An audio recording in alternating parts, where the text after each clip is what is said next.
evening, everybody, and welcome to high school football on CD Country 107.9.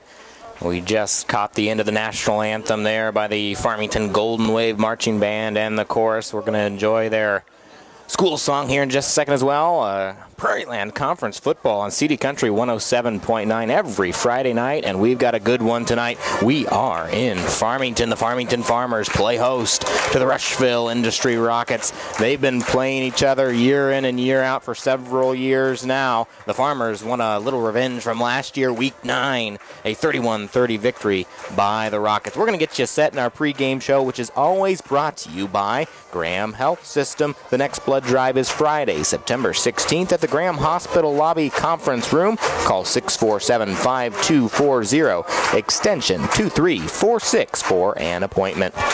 Alongside John Asplund, I'm Dakota Horn. Mark Bixler's up here with us with Bixler Video Productions as well. We'll have a nice special guest from the Farmington alumni that used to do a lot of broadcasting. Nate Depperman's going to join us at halftime, so we've got a full show here in the booth in Farmington. The first home game of the year for the Farmington Farmers. They started victorious last week against a very tough, every year, Mercer County Golden Eagles squad, and they had to fight through the wind and the rain and the tough conditions in Aledo, and they won 30-20, and their counterpart tonight scored 30 last week as well, outscoring their opponent 30-7. So this one should be a good matchup as always. Rushville, one of those squads trying to rebuild. The Farmers trying to get onto a winning platform for multiple weeks in a row. Alongside John Asplund, I'm Dakota Horn. Well, John, last week was crazy. Somehow the Farmers found a way to get into the win column, fighting their way through the rain, and this Rushville team's a little different than what we've seen last year. They lost a little bit of their size, and that one guy, 6'7", Plater, and now we're talking to some of the coaches. They're going to run the ball at you tonight. Well, they've come out in the tee before, and they'll do a little misdirection, do some sweep. I've been told that their backfield is very talented, and they're going to rely on those backs and all of those backs to carry the load for them. Absolutely. Tonight, we'll get you the starting lineups, always brought to you by Mid-State Pet Cremations in Canton at 1995 North Main. For more information, call 647-1260 or go to midstatepetcremations.com. And John will give us our keys to the game here in just a second. We're just a few minutes away. We've got the national anthem out of the way, the school song as well, a great crowd, and I tell you, you can't tell a difference between the purple and gold because we got purple and gold on both sides. Rushville, not a big crowd on the far side, on the east side of the field. Field conditions look great, and I got to tell you, John, for the second week and the first week in September, I'll take this kind of weather. Well, this weather is definitely an improvement over last week, and it's you really can't ask for a better weather tonight. The flag is completely limp out there on the southwest corner of the end zone. Wind, unless something changes, should not play a factor. The sun will go down here pretty soon, and it'll get cooled off a little bit, but it's a beautiful night for a football game. Absolutely. We'll get you up to date on the Prairieland Conference as well. Crazy games last week. Rushville gets the win. Farmington gets the win. Elmwood Brimfield gets a blowout win over the #1 team in the state, which obviously they fell quite a bit in the rankings because of that loss. But in tonight's game, Rushville Industry Rockets and the Farmington Farmers. This is your pregame show brought to you by Graham Health System. The next blood drive is Friday, September 16th at the Graham Hospital Lobby. Call 647-5240, extension 2346 for an appointment. So for the Farmington Farmers tonight, same thing that they did last week. They've got a quarterback who can throw the ball in Hayden. They've got Marion, who's going to run the ball a lot. But then you've also got the wide receiver threats, and that's where they picked up quite a few yardage. You had Kenny with an 82-yard reception last week. You had Higgs getting that odd reversal call on the far sideline if you were listening to our broadcast last week. You've got Judd Anderson that can play a factor as well. So they've got multiple threats that go out wide. Well, and Farmington even has more than those players as well. They go about 6 deep at receiver, and in a good weather, we might hear all those names tonight. Last week, Mercer County really spent a lot of effort trying to double-team Higgs because he can break you at any time, and that opened up the field for the other receivers. And it'll be interesting to see how Rushville decides to play that tonight, because if you double-team Higgs, which isn't a bad idea, you are going to have to leave those other receivers single-covered. So it gives you an idea for the Farmington Farmers how they're going to attack offensively. On the other side for the Rockets, you're looking at Jake Stover, the 5'10 senior at quarterback, 155 pounds, will be calling the shots. He's got number 16 on. And then I'm talking about, who's who's your threats back there, he gives me 5 different running backs. Yeah. You've got Ethan Downs, who we called his number quite a few times last year. Weston Fowler, 5'8", senior, 150 pounds. Then you've got the Buckner brothers, is what I'm going to refer to them. They've got Bazile at number 24 and David, number 25, both 6'1", both 170 pounds. So you just got to say, which one is it? 25 or 24 out there. And then Isaac Goodrich at number 36, 5'11", 170 pounds. So they're not big, but they're strong and they're fast. Yeah, usually, Rushville has had a history of having, coming out and really tilting the field with their size. And that's not the case tonight, but the coach is trying to accentuate the talent that he has on the field. So they've said that it's their backfield, and that looks like what they're going to try to do is do some misdirection, maybe do some sweep, try to get them out in one-on-one situations against a defender and let their athleticism take over. We've got about 3 minutes till game time. We're going to take one quick break before we get back to our pregame show, brought to you by Graham Health System. John Asplund, Dakota Horn, Mark Bixler, Nate back in the studio. We've got a full show and a good one tonight. The Farmington Farmers play host for the first time this year in Farmington. The Rushville Industry Rockets, 1-0, both trying to get to that elusive 2-0 to start the season. Back in 60 seconds on CD Country 107.9 WCDD. Helping bring you tonight's game, Spoon River Animal Clinic, compassionate care when needed most. Hy-Vee, your employee-owned grocery store on North Main in Canton. The Bank of Farmington, with locations in Canton and Farmington. Remax Traders Unlimited, Susie McMillan, your local agent. WVYS, the voice of Fulton County. Stereo Village, located on South 4th Avenue in Canton. Wesley United Methodist Church, to know Christ and make Him known. And by M. Bixler Video Productions. If you'd like to buy a DVD, call us. Here in Farmington, the Farmington Farmers and the Rushville Industry Rockets for the Prairieland Conference Game of the Week. We'll keep you updated all around the Central Illinois region for scores from the Prairieland and any adjacent conferences. We'll keep that throughout. For the Farmers tonight, we've already highlighted the players. Let's talk about the keys real quick. To me, don't start like you did last week. Because a good team like Mercer County, they somehow allowed them opportunities to get back into it. When you're talking about a kickoff that you don't recover, that could have been detrimental, but the Farmers found a way. Absolutely. And I think another key for tonight, Dakota, is that how do these teams handle success? We talk about handling adversity, but sometimes it's harder to handle success. You win one game, sometimes you think, oh, we can just mail it in. So we're going to see how these two teams who have some turnover from their roster from last year, how they handle success, to see if they come out with the same intensity they did last week. The Rushville Industry Rockets will kick off from right to left. They'll be south to north. The Farmers will receive in the north end zone. And like we said, the shadows just starting to cast over the near sideline. And then you can see the spikes of the shadows of the members standing on this sideline. The Farmers in their full purple uniforms. Looks like gray numbers trimmed in gold. Their gold helmets with their their purple helmets with their gold star. And then they've got that trident-like pitchfork right up the middle.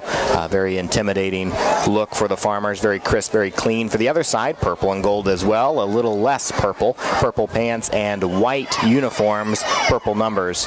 And then they've got the purple helmets with the Michigan Wolverine type gold horns, I would say, right over the top. That's your setup for tonight. Beautiful weather.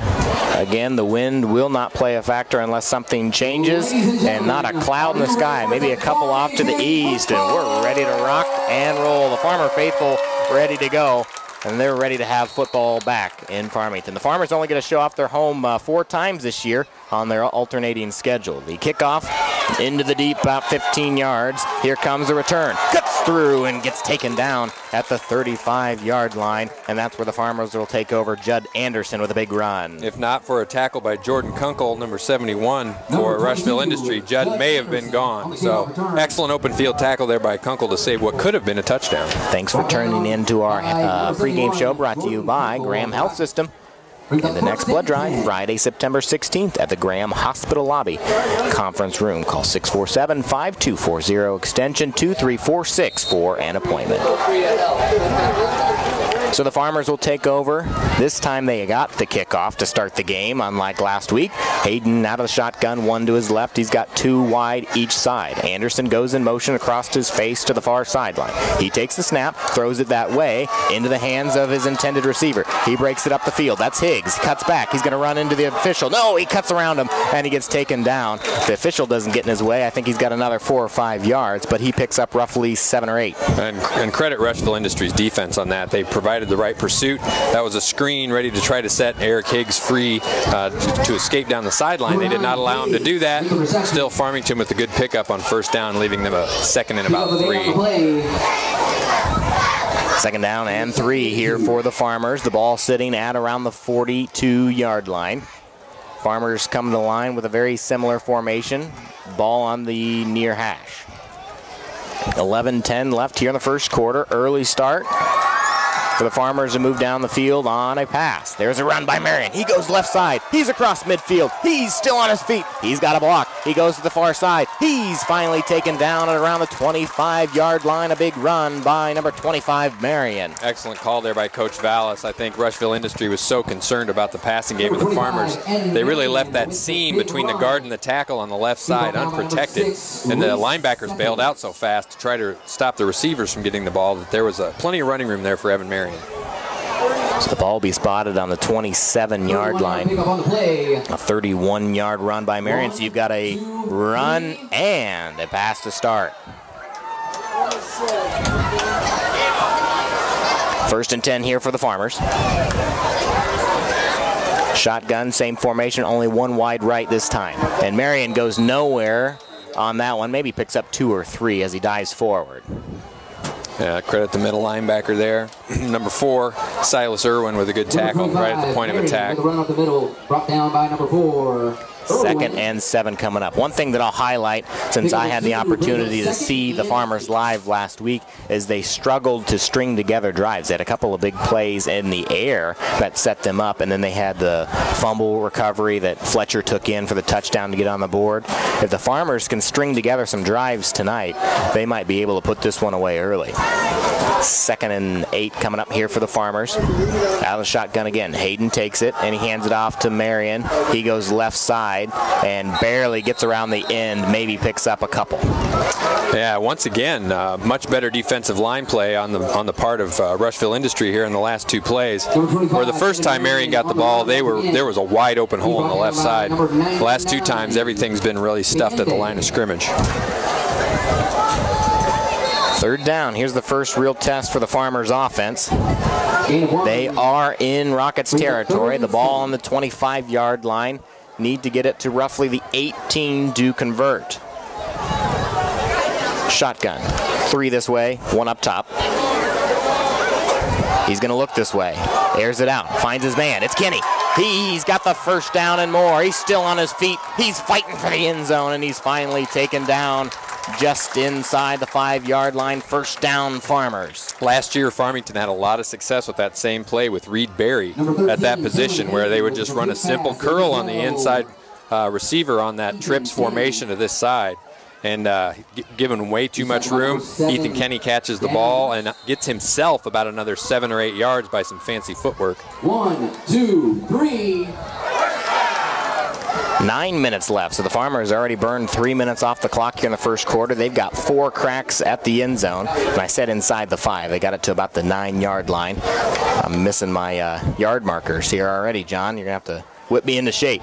Here's a quarterback keep. He's going to go left, and Hayden takes it in. Maybe one person touches his jersey, and that's it. Farmers on top first. I'm sure Coach Vallis will say he planned it that way all along by giving the ball to Evan Marion 3 times.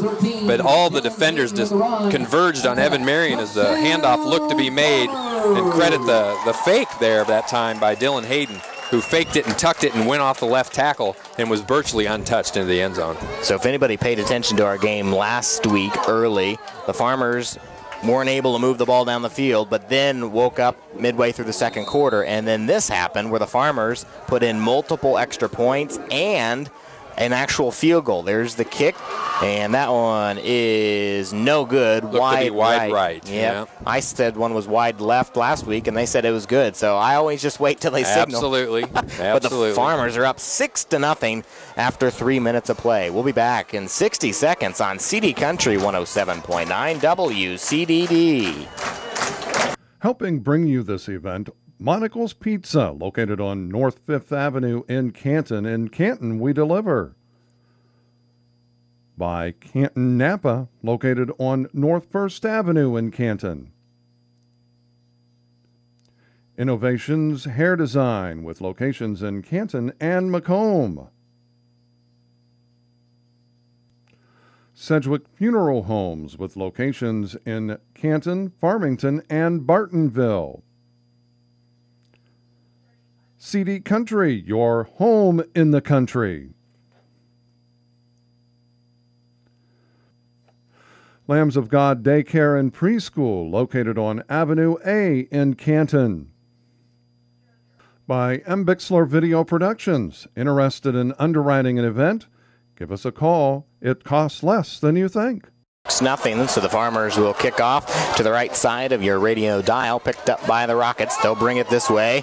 They get a good return, and they bring it roughly to the 35-yard line, and that's where they'll take over the first time on offense. Number 4, Irwin on the kickoff return. It'll be important for Rushville to at least get a couple first downs here, because Farmington really had that one third down, but really didn't have much difficulty moving the ball. Even if you don't score, you want to at least get the feeling that you can move the ball. My apologies, Aaron Van Houten.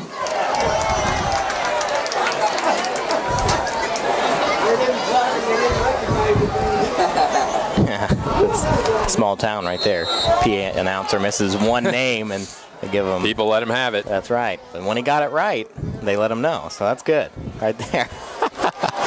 First play by the Rockets. They go left side. Wide open at the 50. He's got it down to the 30. 20. He's got one to beat, and that's just like that. The Rockets take it in for 6 points, and they say, well, here's 6, and I'll raise you 6. See? Well, it was really a simple handoff to the outside, and the defensive end of this side took an inside route, missed that he had the ball, and there was nobody left on the outside to stop him. Number 36, Isaac Goodrich. And we already talked about him.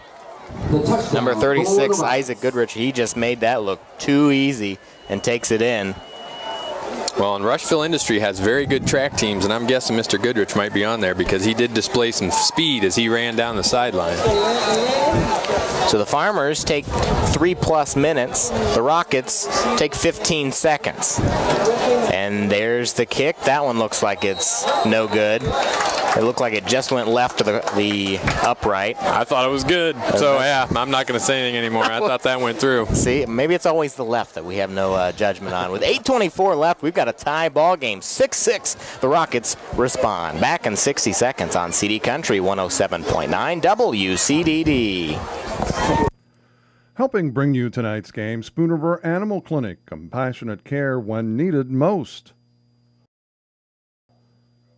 Hy-Vee, your employee-owned grocery store on North Main in Canton. The Bank of Farmington, with locations in Canton and Farmington. Remax Traders Unlimited, Susie McMillan, your local agent. WVYS, the voice of Fulton County. Stereo Village, located on South 4th Avenue in Canton. Wesley United Methodist Church, to know Christ and make Him known. And by M. Bixler Video Productions. If you'd like to buy a DVD, call us. Welcome back, everybody, here in Farmington. The Farmington Farmers 6, the Rushville Industry Rockets 6. One play, 65 yards, and they take it to the house. So, just like that, the Farmers have to evaluate their defensive structure. That one really just boiled down to everybody went into the box. They left that left side open. He got to the sideline and turned on the burners. There was nobody left after he turned the corner. Good kickoff. Near sideline. That one's going to be picked up at around the 10-yard line.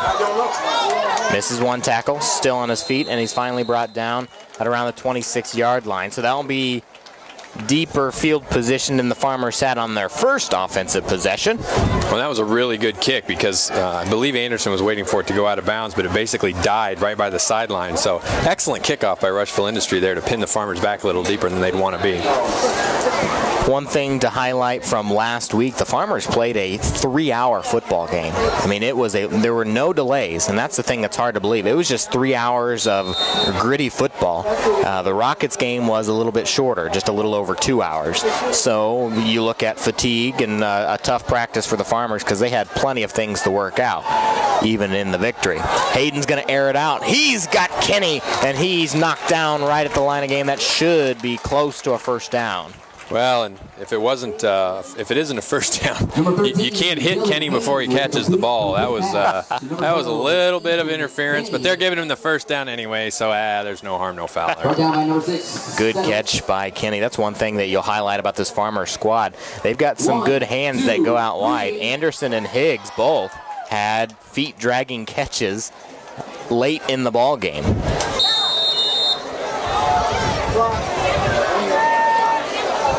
Out of the shotgun again, Marion to his left. Hayden takes the snap. He's going to hand it off to Marion. He goes right side. He's up the gut. Now he's got the first down. He's still on his feet, and he'll be wrapped down after a 12-yard gain and a flag right at the tackle. Yeah, there must be some piling on or face mask of some sort, but I didn't really see it.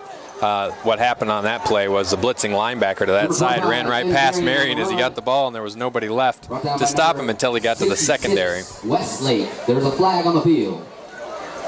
So we'll wait for the officials. It is a face mask, so the Farmers will get some extra yardage. Real quickly, the officials for tonight: referee Kim Freetag, umpire Mike Rodick, linesman Brett Brewington, line judge Dave Hazley, and back judge Mark Rodetter. Some names that we've seen before. Yeah. 2, 3. First and 10 for the Farmers there in Rockets territory. It is 6-6, 7:50 left here in this first quarter.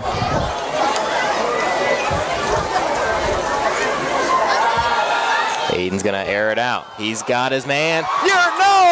Incomplete pass. Had it for a second, then fell out of his hands. Jacob Uraz looked like he had that one as he makes a leaping attempt, and it, I believe, got interfered with by the defender behind him. Well, Settles really made a nice play on that. Reese Settles, as that ball got into Uraz's hand, Settles was able to get his hand in there and break that up. Excellent defensive play.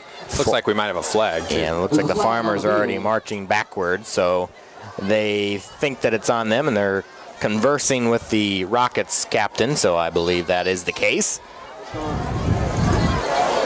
Let's see what we've got here.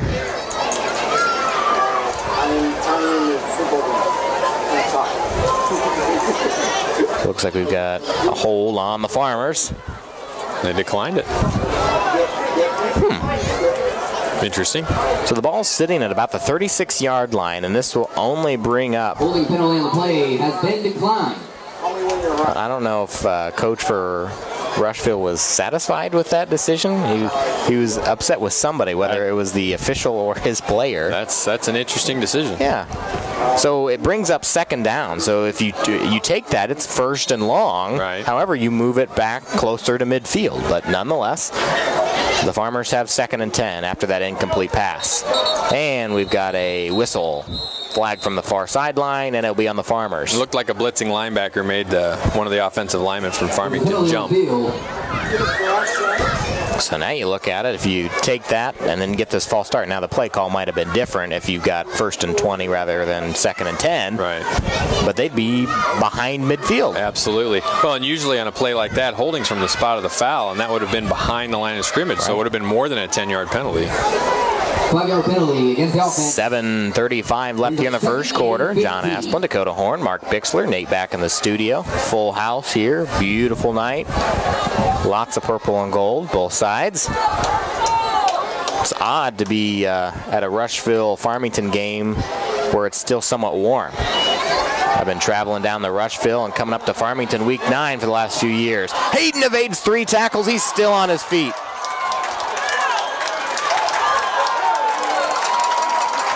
And he's taken out of bounds close to the first down. Did he get there? What an incredible individual effort there on the part of Dylan Hayden.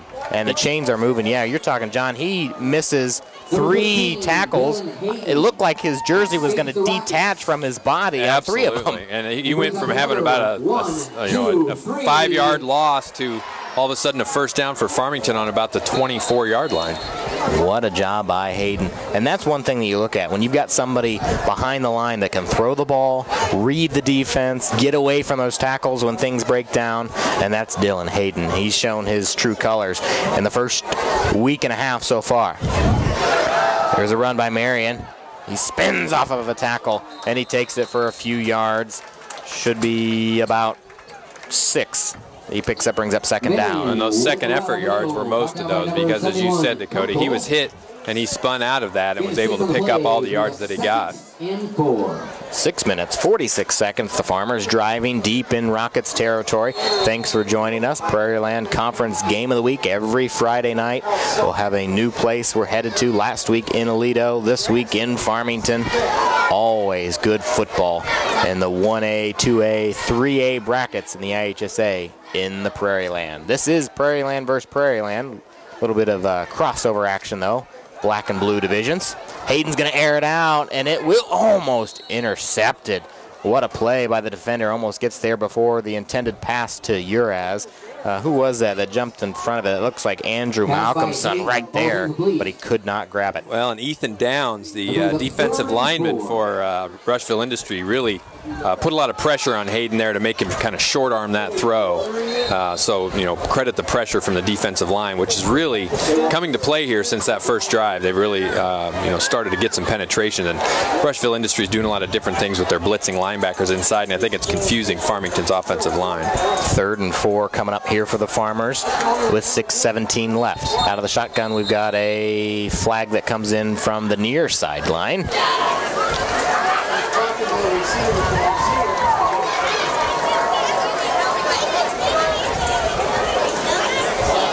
And it will be on the Rockets. Wow, you can't have that, Dakota. That's an infraction because somebody lined up across the neutral zone on the defense. Penalty assessed against the defense. That happened several times last week for both sides, for the Farmers and the Golden Eagles. And this was very costly for the Rockets, giving the Farmers a new set of downs deep in Rockets territory. Close to rolling, under 6 minutes to play in the first quarter. Hayden behind center for another shotgun snap. Gives it to Marion. He's still on his feet, and he wraps up a few yards, finally brought down by Silas Irwin.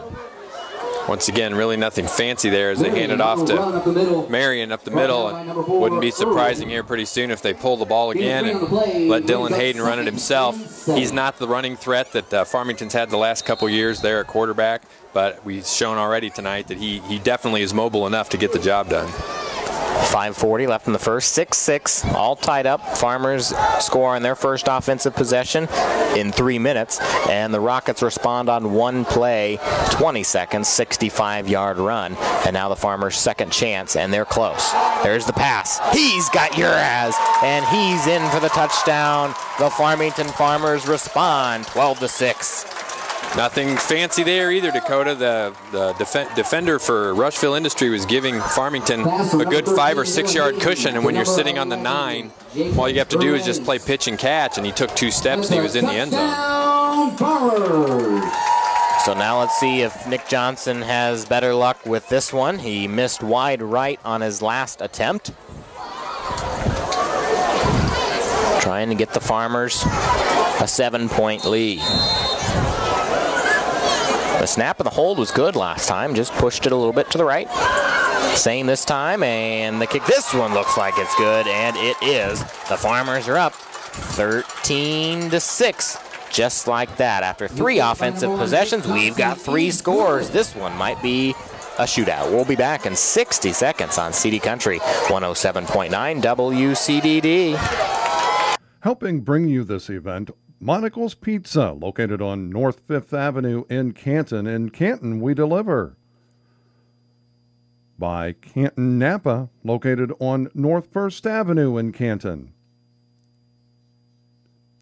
Innovations Hair Design, with locations in Canton and Macomb. Sedgwick Funeral Homes with locations in Canton, Farmington, and Bartonville. CD Country, your home in the country. Lambs of God Daycare and Preschool, located on Avenue A in Canton. By M. Bixler Video Productions. Interested in underwriting an event? Give us a call. It costs less than you think. Everybody in Farmington, 3 offensive possessions, 3 scores, and the Farmington Farmers have the advantage at home. So the Farmers will kick off.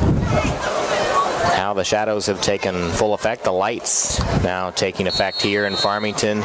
Beautiful night. I don't blame you if you're not listening to the beginning of this game because you're at the game, but maybe when it gets a little chilly later, you might have to tune in. The Farmers kickoff is short, takes it about the 35, and that's where the Rockets will take over. Well, if I'm Rushville, I'd probably just run that same play again, see if it works. Yeah, maybe try to the right. Maybe you go to the right, the wide side of the field. Yeah, you know, switch it up a little bit. But yeah, if it ain't broke, don't fix it. I'd just give that another shot. As always, Friday nights, catch us on CD Country 107.9 on your radio dial. You can catch us on cdcountry1079.com and the Listen Live app as well. There's all kinds of ways to find a Prairieland Conference football game every Friday night. So here we go, near hash on the left side of the field. 1 out wide to the right. Man goes in motion in that direction. They pitch it to him. Misses a couple of tackles, but he's brought down behind the line of scrimmage for a loss. The Farmers sniffed that one out. Well, they thought just like we did. They went, yeah, let's try a sweep to the right. A little different play. They went out of the double wing that time and a split to the right side, with Farmington's left side, and just did a toss sweep. And Farmington's pursuit was too much that time, and I'm sure now maybe they're just setting it up to have the wide side on this side, so maybe they can run back this way. Loss of 3 on the play brings up 2nd and 13. But even after 2 runs, they're averaging 30 yards a carry. That's right. You got to find the silver lining right. somewhere. That's right. 2nd and 14 coming up. This is going to be a run right up the gut. And there were about 4 white jerseys there, and I have no idea who ended up with the ball. Let's see who pops out of the bottom of the pile. I believe that was Downs, yes. Yeah, there was nothing going in the middle of that defensive line for Rushville Industry on that play. They're going to have to try to find something else if they want to get big yards. See a couple of big guys right there in the middle. Jacob Kunkel, he's 6 foot, 230 pounds. You've also got number 70 out there, Ben Fagan, 6'1", 190 pound junior. Farmington has big Jared DePriest and Threll Anderson, and who else is out there right now? We've got Tanner Crow. So Farmington's got some size up front as well. 3rd and long. They're going to throw it. He's got his man. Did he catch it? I think he did. He did right at where he needed to get to for a new first down. Yep, sure did. Nothing fancy there, just a little drop back and about a 10-yard out play for Rushville Industry there, and he put the ball right where it needed to go, right to number 36, Isaac Goodrich, who was the one that ran the ball on the left side down the field last time, so they want to try to get it to Goodrich as much as possible. Well, when I was talking to a couple of their assistant coaches, I said, what do you guys do? He said, oh, we'll run. Couple passes every now and then just to keep you back. I'm like, okay, I like that. And it worked that time. Run. Shoots through the middle. Down somehow goes from maybe 3 and picks up 8. Well, and credit the deception there of the quarterback on Rushville Industry. He handed the ball quickly off to the fullback, but then made it look like he still had the ball and was running the option, and it took some defenders with him. That was one thing, John, last week. DePriest, I don't know how many times we called his name in the backfield. Somehow, some way, he was getting a hand on a jersey almost every play. Well, they're going to need more of that from him here pretty soon. Looks like Rushville Industries having their way right now. 2nd and 2 coming up, ball in Farmers territory. Man goes in motion to the far side, but it's a run right up the gut. Based on forward progress, he's close to a first down. Yeah, I think he probably got it, depending on where they spot it. But yes, they did give him the first down. Just enough, and that's what the Rockets have done so far in this drive. Completely opposite of what they did last time. Here's one play, 65 yards. Now they're nickel and diming the Farmers down the field. A drive that started back on their own 35-yard line. Now they're knocking at the Farmers 40. Well, and this is the kind of offensive drive you like as a coach, because it starts to demoralize the defense. It's just a little bit here, a little bit there. And you've already shown that you have big play capability. Farmers up 13-6, 2:39 left in the first quarter here in Farmington. Oh my goodness, Stover had nowhere to go, and we could hear that one up here. That was Fletcher who ate him alive. Jack Fletcher came from his linebacker position, and there was no room to move for Stover that time. Credit him with really holding on to the ball, because I don't know that he saw Fletcher coming, and if Fletcher hadn't done it, he had about 3 or 4 friends there. Sack on the play. And that was a play that just fell apart. He rolls towards us in the booth, looked like he was going to throw something, or a run that didn't develop, and then it just turned into a nightmare for Stover in the backfield. So 2nd and long. Now they're back in their own territory. Snap is good. Run to the left, up the gut. Just left his center. Good carry. Picks up quite a few. That's Goodrich. He's had a good night so far. And that was a lead up the middle, a little bit off center. And there was a nice hole there, and he was able to get it to the 2nd level, and now they have an achievable 3rd down at about 3rd and 11. Kind of changes your play calling selection when you're looking through the book and say, okay, I've got 3rd and 20 versus 3rd and 10. Absolutely, absolutely. And really, you could go 2 downs here depending on how good they feel about their punter. So, you know, they're on the 43-yard line, 44-yard line. 3rd and 12 coming up. They need to get to just roughly the 33 to convert. It's a pitch. Goes right side. Misses a tackle. Still on his feet. Jumps over a guy and gets pushed out of bounds. He's short. He'll bring up about 4th and 8. Basil Buckner doing a little hurdling there, because he was able to pick up extra yardage by hurdling the defender, and I couldn't see which defender it was. But Farmington still, their pursuit was good enough that it's 4th and 9.5. I put in my stat sheet as I add new players. I put in B. Buckner. That is not the B. Buckner that, you know, we always refer to in Sports Legend. This is not Basil. It's Bazile. Bazile. Sorry. Bazile. And I said that the first time as well. Not Bill, not right? Bill. Going for it. So here we go. 4th and 9. They set up. A little confusion in the backfield. Now they come set. Timeout's going to be taken by the far sideline. Coach didn't like that one. We'll take a timeout as well. 4th and 9. Let's see if they send out a different unit when we come back. Back in 30 seconds on CD Country 107.9 WCDD.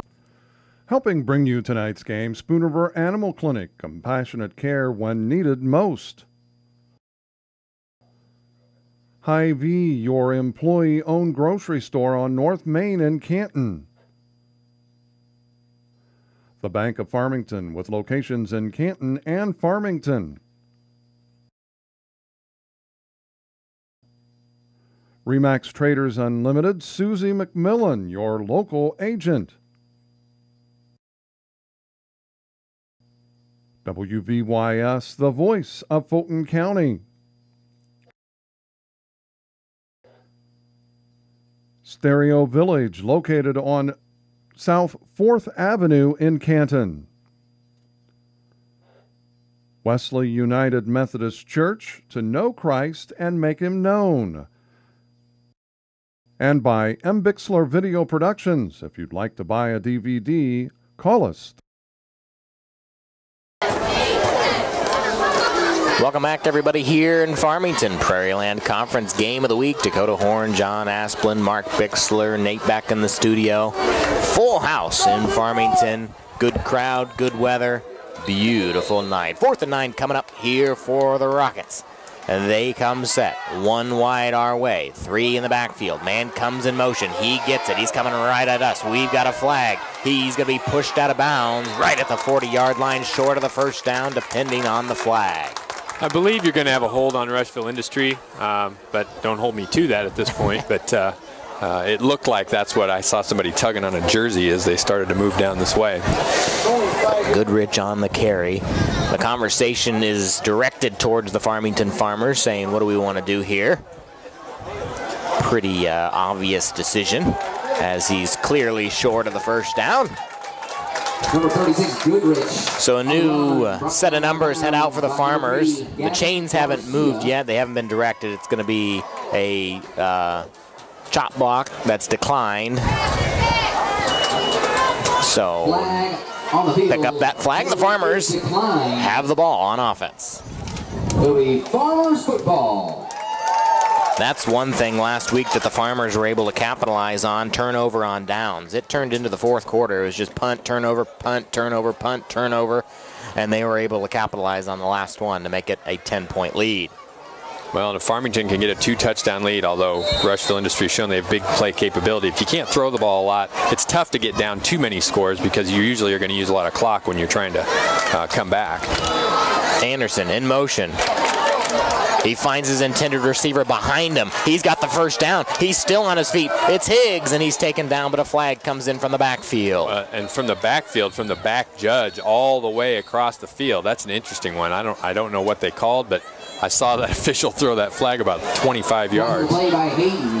Caught by number 9, Higgs. Good little play there as you had Anderson kind of set up the deception, and then Higgs drops back about 3 yards behind him, and he gets the ball. So then he's got kind of a wedge in front of him.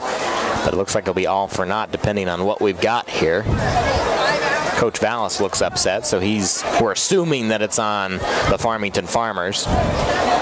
Looks like illegal use of the hands on the Farmers. Well, that's a big difference. I mean, you go from having about a 15-yard gain to a 5-yard loss. I'm sure Coach Vallis is not pleased right now. Yeah, you go from a new set of downs in your opponent's territory. Now you've got a 1st and 15 at your own 35. Quite a bit of difference. 1st and 14. So same formation yet again for the Farmers. 2 up top, 1 towards us. Ball's on the far hash. Farmers moving to your right. Fill the box. Hayden's going to throw it. He airs it out. He's got Anderson at the 30. He takes it back to the 35, 40, 45. Still on his feet. And finally pushed out of bounds. I don't know where they finally got him. Looks like right at the 45 in Rockets territory. Well, and credit Jacob Uraz there with a very fine block to really spring Judd Anderson down the line of scrimmage. Basically the same play to this side as it was to the other side. You just go to the far side and throw the ball to the receiver back there, and it's a little screen, but you really need that inside receiver to get a block. And Uraz got a very good block on that play. 40 seconds left here in the first quarter. It was a quarter that really took off and had a very quick pace to it, and then all of a sudden slowed down a little bit. 1st and 10 for the Farmers. They have the lead and the ball, 13-6. Just inside their opponent's territory at the 45. Marion gets no, that's not Marion. It's Dash Anderson. Yeah, Anderson gets the ball. I saw a 2, but then the second number was a little different. Anderson gets a couple of yards there. Well, I've seen now Rushville Industries employing an interesting strategy here on defense right now. I would not be the least bit surprised if Coach Vallis throws one up top to either Higgs or to Anderson. They're running their cornerbacks basically on one-on-one coverage right in the face of those receivers with very little safety help. I'm sure Coach Vallis is licking his chops here pretty soon to see the long ball thrown. 3 seconds left. Are they going to get the snap off? Yes, they do. That's the end of the first quarter. This will be the last play. He's got Higgs on a leaping catch. He's got the ball. He's got the first down. And the Farmers will head to the other end of the field. After 1 quarter of play, it's 13-6. The Farmers on the drive with the lead. Back in 60 seconds on CD Country 107.9 WCDD. Helping bring you this event, Monocle's Pizza, located on North 5th Avenue in Canton. In Canton, we deliver.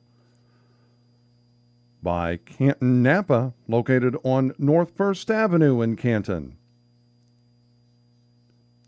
Innovations Hair Design, with locations in Canton and Macomb.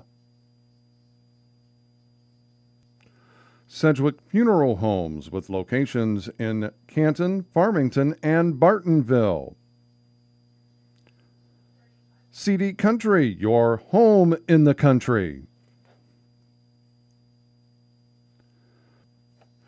Lambs of God Daycare and Preschool, located on Avenue A in Canton.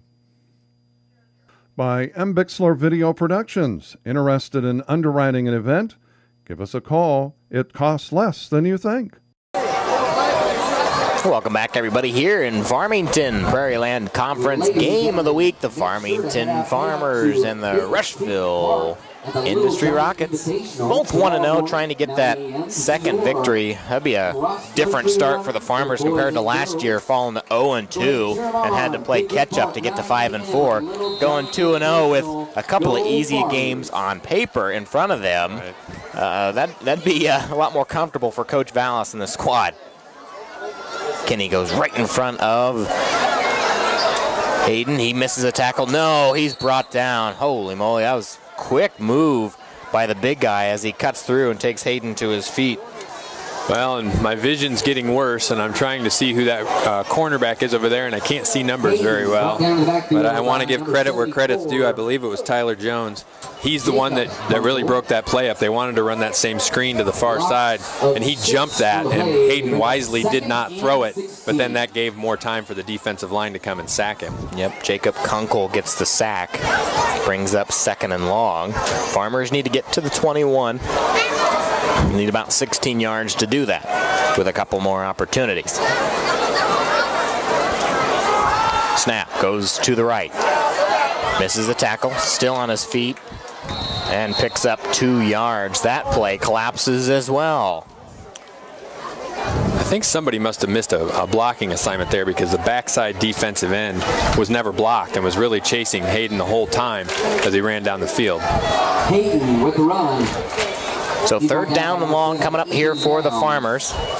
We will check in for some score updates throughout the rest of this ball game and during our halftime show. Make sure everybody's up to date on what's going on.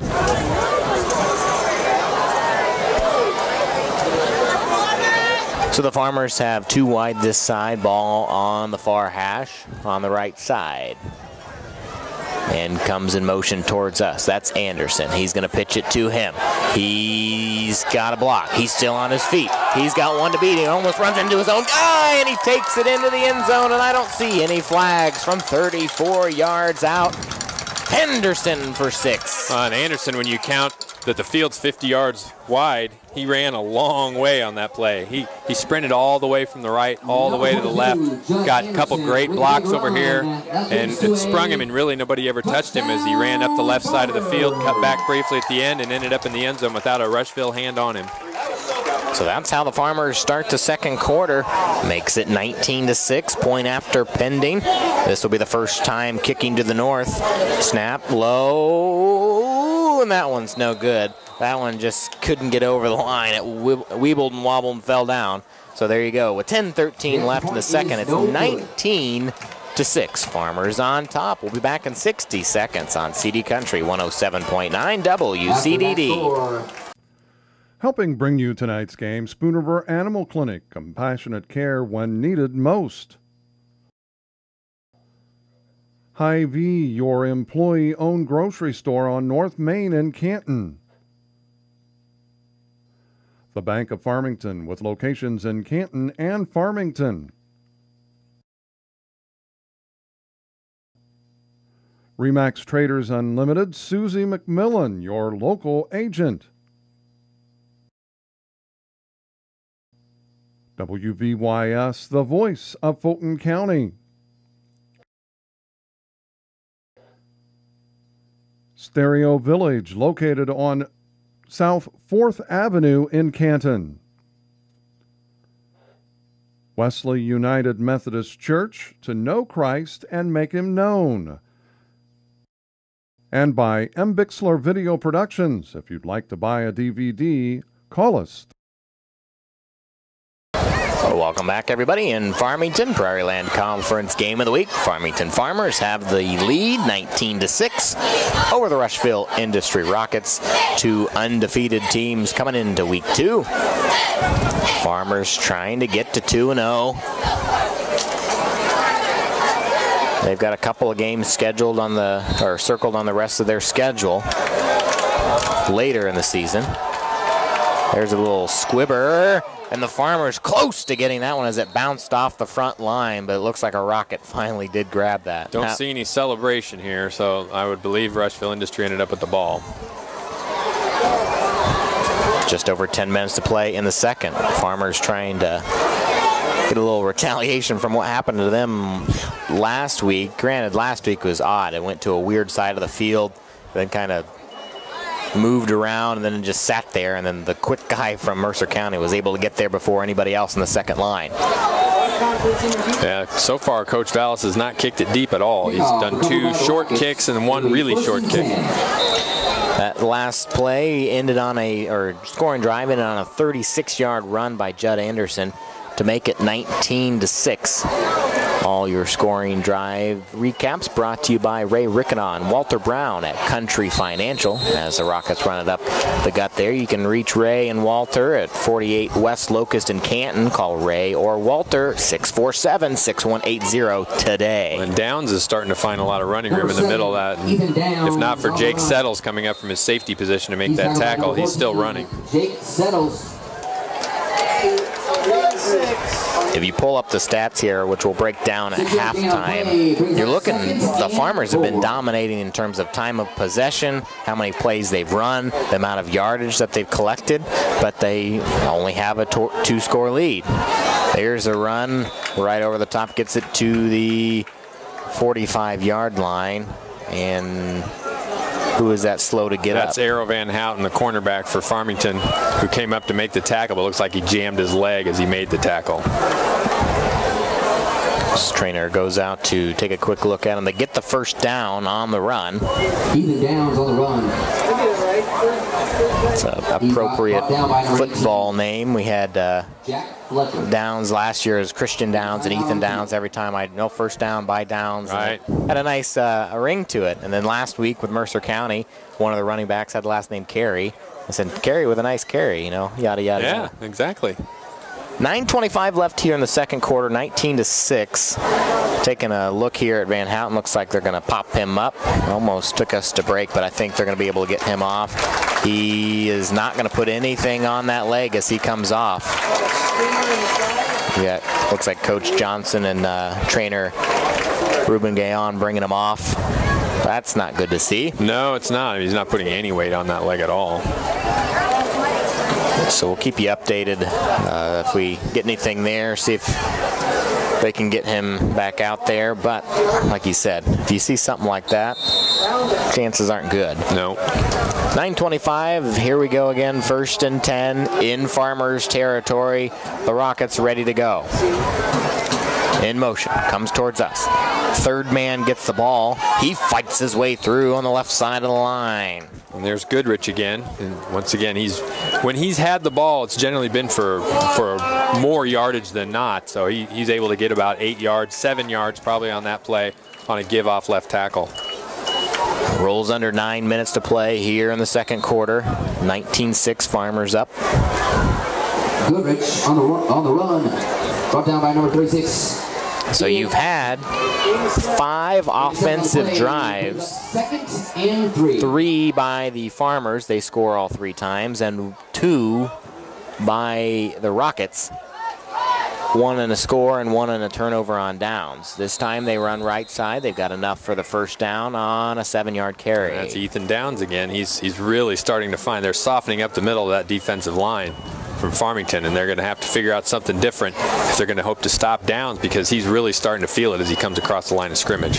You know, John, it's interesting. You've coached football, you played it, and you've seen it from the stands. You've seen it from all kinds of different angles. It's amazing. You think, oh, small town football, you get that one name that you call, maybe 2 or 3 names. Right. You're like, why can't you stop that guy? Yeah. And it's amazing. And it's one of those things that in the intricacies of football, if they're finding their groove that night, they'll find a way. They get their confidence. They're usually going to find some success.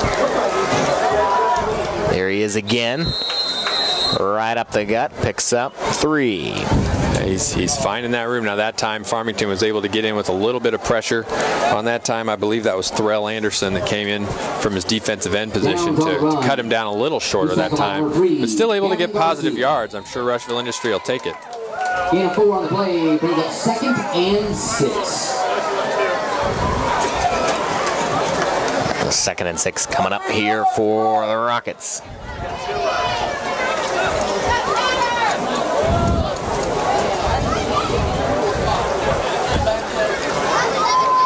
Same play again, but this time they give it to the man in motion. That's Goodrich. He fights his way for the first down. And it looked like he was going to get tackled behind the line of scrimmage. He was able to cut back just a little bit and found a seam, and he was able to get a lot of yards to now where Rushville Industry is sitting very pretty here.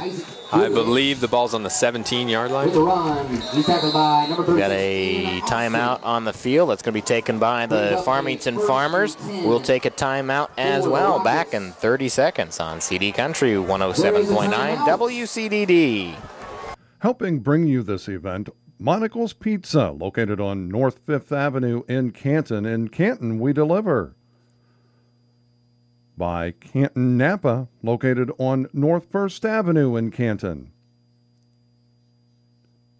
Innovations Hair Design, with locations in Canton and Macomb. Sedgwick Funeral Homes, with locations in Canton, Farmington, and Bartonville. CD Country, your home in the country. Lambs of God Daycare and Preschool, located on Avenue A in Canton. By M. Bixler Video Productions. Interested in underwriting an event? Give us a call. It costs less than you think. Welcome back, everybody, here in Farmington. 7:22 left in the second. We've got some score updates for you. Looks like Notre Dame is beating Manual handily 28-0 in the second quarter. Stark County's up 14-0 over Lewistown. Knoxville's tied with Mid-County 14-14 in the second quarter. Let's see, Princeville's up 14-0 over Peoria Heights Quest. Let's see what else we've got here in our updates around the area. Tomorrow as well. Washington and Morris just getting started. Peoria's up 14-0 over Richwoods. Let's see what else we got. Deer Creek Mackinac up 28-0 over Ridgeview. Rockets run the ball there, pick up a few. Downs again. At this point, when you're down at this part of the field, I wouldn't be surprised if they just continue to give it to Downs. He gets positive yards each time, and coach is obviously going to take a 4-down approach every time. Try to get a score in here with a touchdown. You don't really want to go field goal. If you don't have to, you take it, but that's really not going to help you much. 19-6, Farmers defending that 2-score lead. Second 5 coming up, 6:47 to roll. It's not been anything fancy by the Rockets here. Here's the football. Here's Downs and Goodrich, and it's worked. That time they shut him down in the backfield for no gain. And they tried a little deeper handoff that time. I believe that was that to Settles back there? I can't really see. Fowler. Fowler, thank you. But that was a little bit deeper back, and it gave Farmington time to adjust. They've been getting a lot of success with quick hitters right up the line of scrimmage, right in the middle with Downs. And now they've got 3rd and 3. I would be surprised if they didn't go back to Downs here. So definitely in 4-down territory as the ball's sitting on the 11-yard line. Here's the run right up the gut. That one goes nowhere. And that was down, so this brings up a crucial 4th down for the Rockets. Well, and that looked like Jared DePriest finally said there was enough there, and he got in the backfield and met Downs back there before he could do anything with it. A key play there by Farmington, leaving now Rushville Industry with 4th and 5 rather than 4th and 2. 4th and 5. So the ball needs to get just inside the 8-yard line for a new set of downs. And the ball's sitting just outside the 12. So here we go. Same set. Stover goes under center. He's got 3 behind him. He sends 1 in motion. He gives it to Goodrich. He goes left, and the Farmers shut it down. Short of the 1st down. Another turnover on down. They attempted a little misdirection that time, did Rushville Industry. They brought the wing back to the right and brought Goodrich back to the left, but Farmington was not fooled and may have gotten 2 yards, but not anywhere close to a 1st down. So 5:16 left. So, John, it's interesting. You look at this Rockets squad. They've been able to move the ball effectively down the field, but they haven't been able to capitalize on their gains. Yeah, well, and that's the thing about a run-oriented offense. You got to grind it out when you get down to the end zone. You really need to execute well, and they just haven't been able to do that. little bit of motion there. See if it was drawn offside by the Farmers.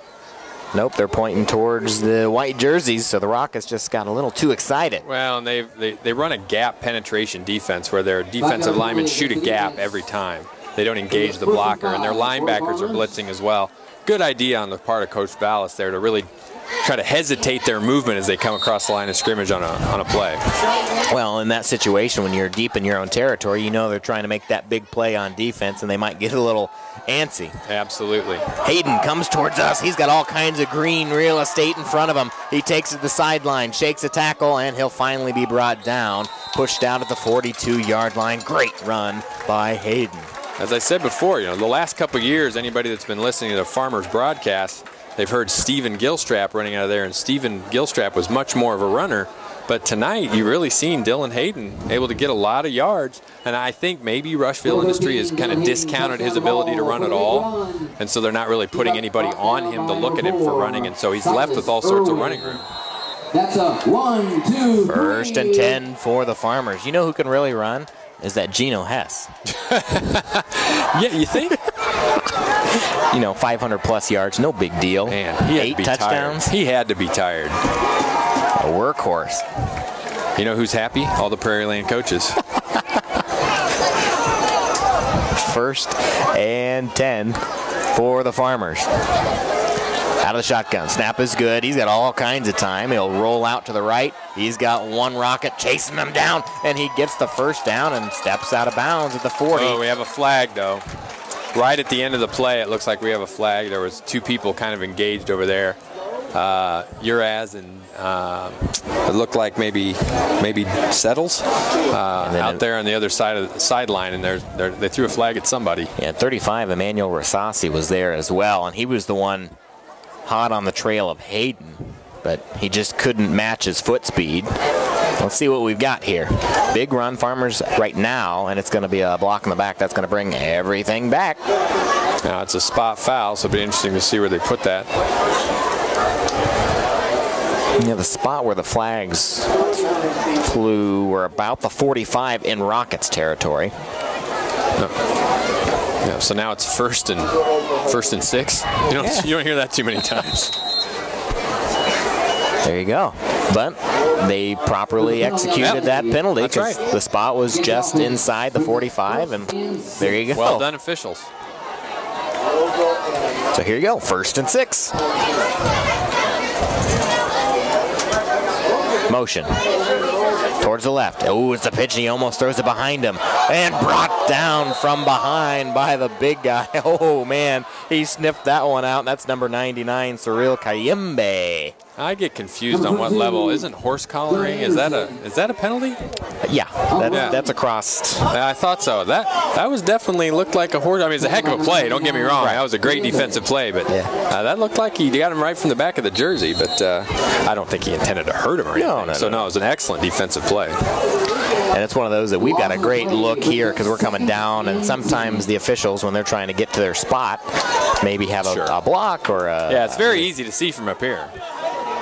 Lots of shifts there by the Rockets defense as they send all of their secondary to different sides. As the trip formation comes out for the Farmers on the left side. Hayden, there's Kayembe, and he pulls him down. There comes the flag. Mask. Yeah, that one was a little easier to see. Yeah. Once again, he wasn't doing it intentionally. He went to engage on the tackle and just grabbed the face mask, and that's unfortunate. I mean, it really is, because he really made a nice defensive play there. And now he's going to have to pay for it because there's going to be a 15-yard penalty. Well, you look at this Kayembe. He's 6'4", 215 pounds. His hands are probably the size of both of mine put together. Yeah. I mean, he's a big, imposing figure out there. Got a nice ring to his last name, too, Kayembe. Kayembe. Kind of like that Harambe. Yeah, there you go. Nice little ring. And then I was asking for pronunciations when we were going through it, and they made sure that I had Buckner's name correct, Bazile, and then Kayembe's last name correct. I agree. Kayembe. That is a good one. Second and 6. Was it Hakimbe Mutombo? There you go. 2nd and 6. So the Farmers have had some weird downs, moved back and forth by penalties. There's the man across the middle. He's still on his feet. Uraz finally brought down by a committee of Rockets brought across the 40-yard line, first down. Uraz comes from the right side slot, which is the inside receiver. Just runs straight across at a diagonal across the field. Everybody else ran out to the outsides. The whole middle of the field was open. Hayden hit him in stride, and that's something else that we really need to credit Dylan Hayden with. He's been throwing the ball where receivers can catch it and then do something with it. So he's hitting those receivers in stride and able to run down the field after they catch it. They're not having to turn around, jump up. You know, they're able to get it and run with it. Another methodical drive here by the Farmers with 3 minutes to play here in the first half, 19-6, and they are in Rockets territory at the 38. This will be a run right up the gut. And Eric Higgs right over here, he's like, hey, you missed something over there, Stripes. Yeah, yeah, that was Gavin Garcia there at running back, the senior. He was helped down with a friendly hand to his face mask, but it wasn't called by the official, which it was not blatant. No.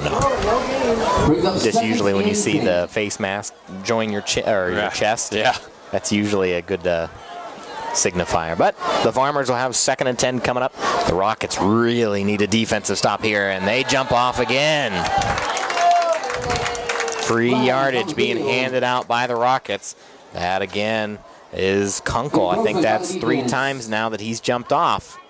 Yes, yeah, that is Kunkel, and it also was Kayembe as well. But Kunkel got quite a bit farther across the line of scrimmage than Kayembe did. So bring up 2nd and 5 here. The Farmers now at the 34-yard line in Rockets territory. Nursing a 13-point lead. They'd really like to put one more score on the board before they go into halftime. Oh, and Rushville Industry will get the ball to start the second half, so that would be a big score for Farmington if they could do that. He's going to air this one out. He's got Kenny, and it goes right through his chest. He had it. Ooh, yeah, he was behind the defender. The defender, I couldn't see what number, jumped up and probably distracted him enough, but yes, into his stomach and down to the ground. I'm sure Ethan Kenny would like to have that one back, but nonetheless, incomplete pass, now 3rd and 5. So the Farmers with 1:49 left. Nearing our halftime show. Stick around for a breakdown of the first half, all that good stuff.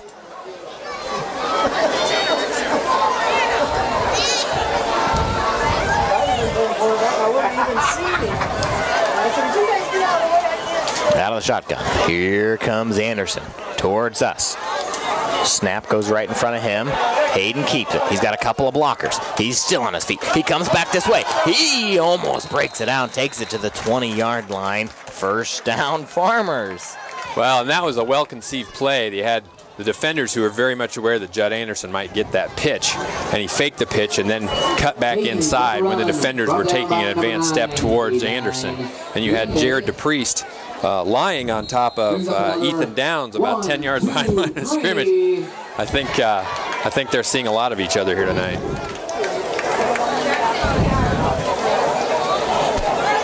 First and 10 for the Farmers. 1:27 left, 19-6. The lead, the ball, and they are in the red zone.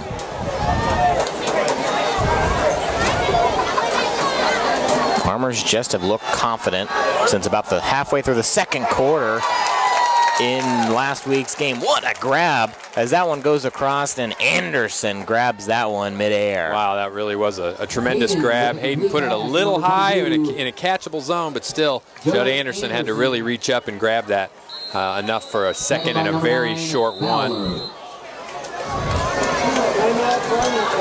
So the Farmers will take a timeout. We'll take a timeout as well. Back in 30 seconds on CD Country 107.9 WCDD. Helping bring you tonight's game, Spoon River Animal Clinic, compassionate care when needed most. Hy-Vee, your employee-owned grocery store on North Main in Canton.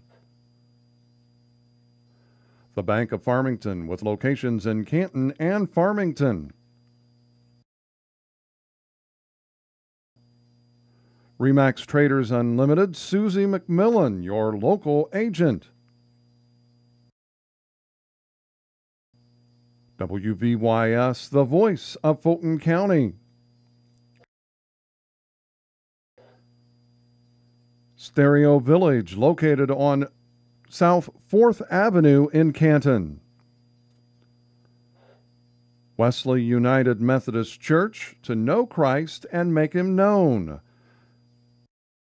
And by M. Bixler Video Productions. If you'd like to buy a DVD, call us. Here in Farmington, CD Country 107.9, Prairieland Conference Game of the Week. John Asplund, Dakota Horn, Mark Bixler, Nate back in the studio. Just talking to John, I'm actually giving him a treat. He doesn't have to talk as much at halftime. He's going to go down and enjoy the Golden Wave Marching Band. And then Nate Depperman, an alumni of Farmington, big into the broadcasting department, used to be several years ago. He's going to break down what we saw in the first half. So John gets a breather. I'm sure he's okay with that. And enjoy the tunes that the Golden Wave Marching Band always cranks out. So should be a good halftime show, so stick around for that. 2nd and 1 coming up here for the Farmers with 55 seconds left in this first half. But that's one thing that I have to highlight for the Farmers. They have been confident since about the second quarter of last week's game. They've been slow, they've been methodical, they've found their openings. You don't like to see this after a timeout, coming out with a little bit of confusion. Hayden still hasn't seen the 5 there. It starts, the 5-second count, and he gets it off just in time. He's going to throw it and just misses. No, and a flag comes in late. Yeah, we're next to the Rushville Industry coaches here, and I believe they were not in favor of that call. It was a tight call, but the official was pretty certain when he threw the flag down that there was some sort of shenanigans going on there.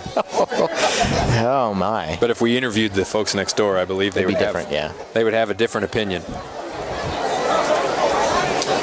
That's one thing that I always love when you're in the press box, especially at small schools. They're pretty tight. Farmington's got one of the bigger ones in the area, but you get tucked in with the coaching staffs, and sometimes I've been in a booth where on my right is one and on my left is the other.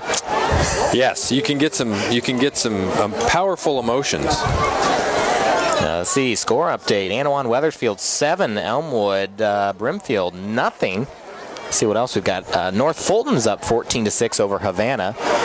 The winner of that one, it might end up being their only win of the season. Who knows? I think North Fulton might be able to find a way. Havana doesn't have the deepest roster in the Prairieland, so we'll keep updated on that one as well. Farmington has Havana on their schedule later this year. Hayden, did he get there? The arms are up. Touchdown for the Farmington Farmers from 7 yards out. Just finding ways. That was a drive that took a long time and a long way with 47 seconds left, 25-6, point after pending. Well, and that's, as I was talking on the other side, when you have a long march on an offensive drive, the defense just gets demoralized. That's really tough for Rushville Industry because they're really putting up a fight, but Farmington's finding a way to get across. Oh. And that one is blocked.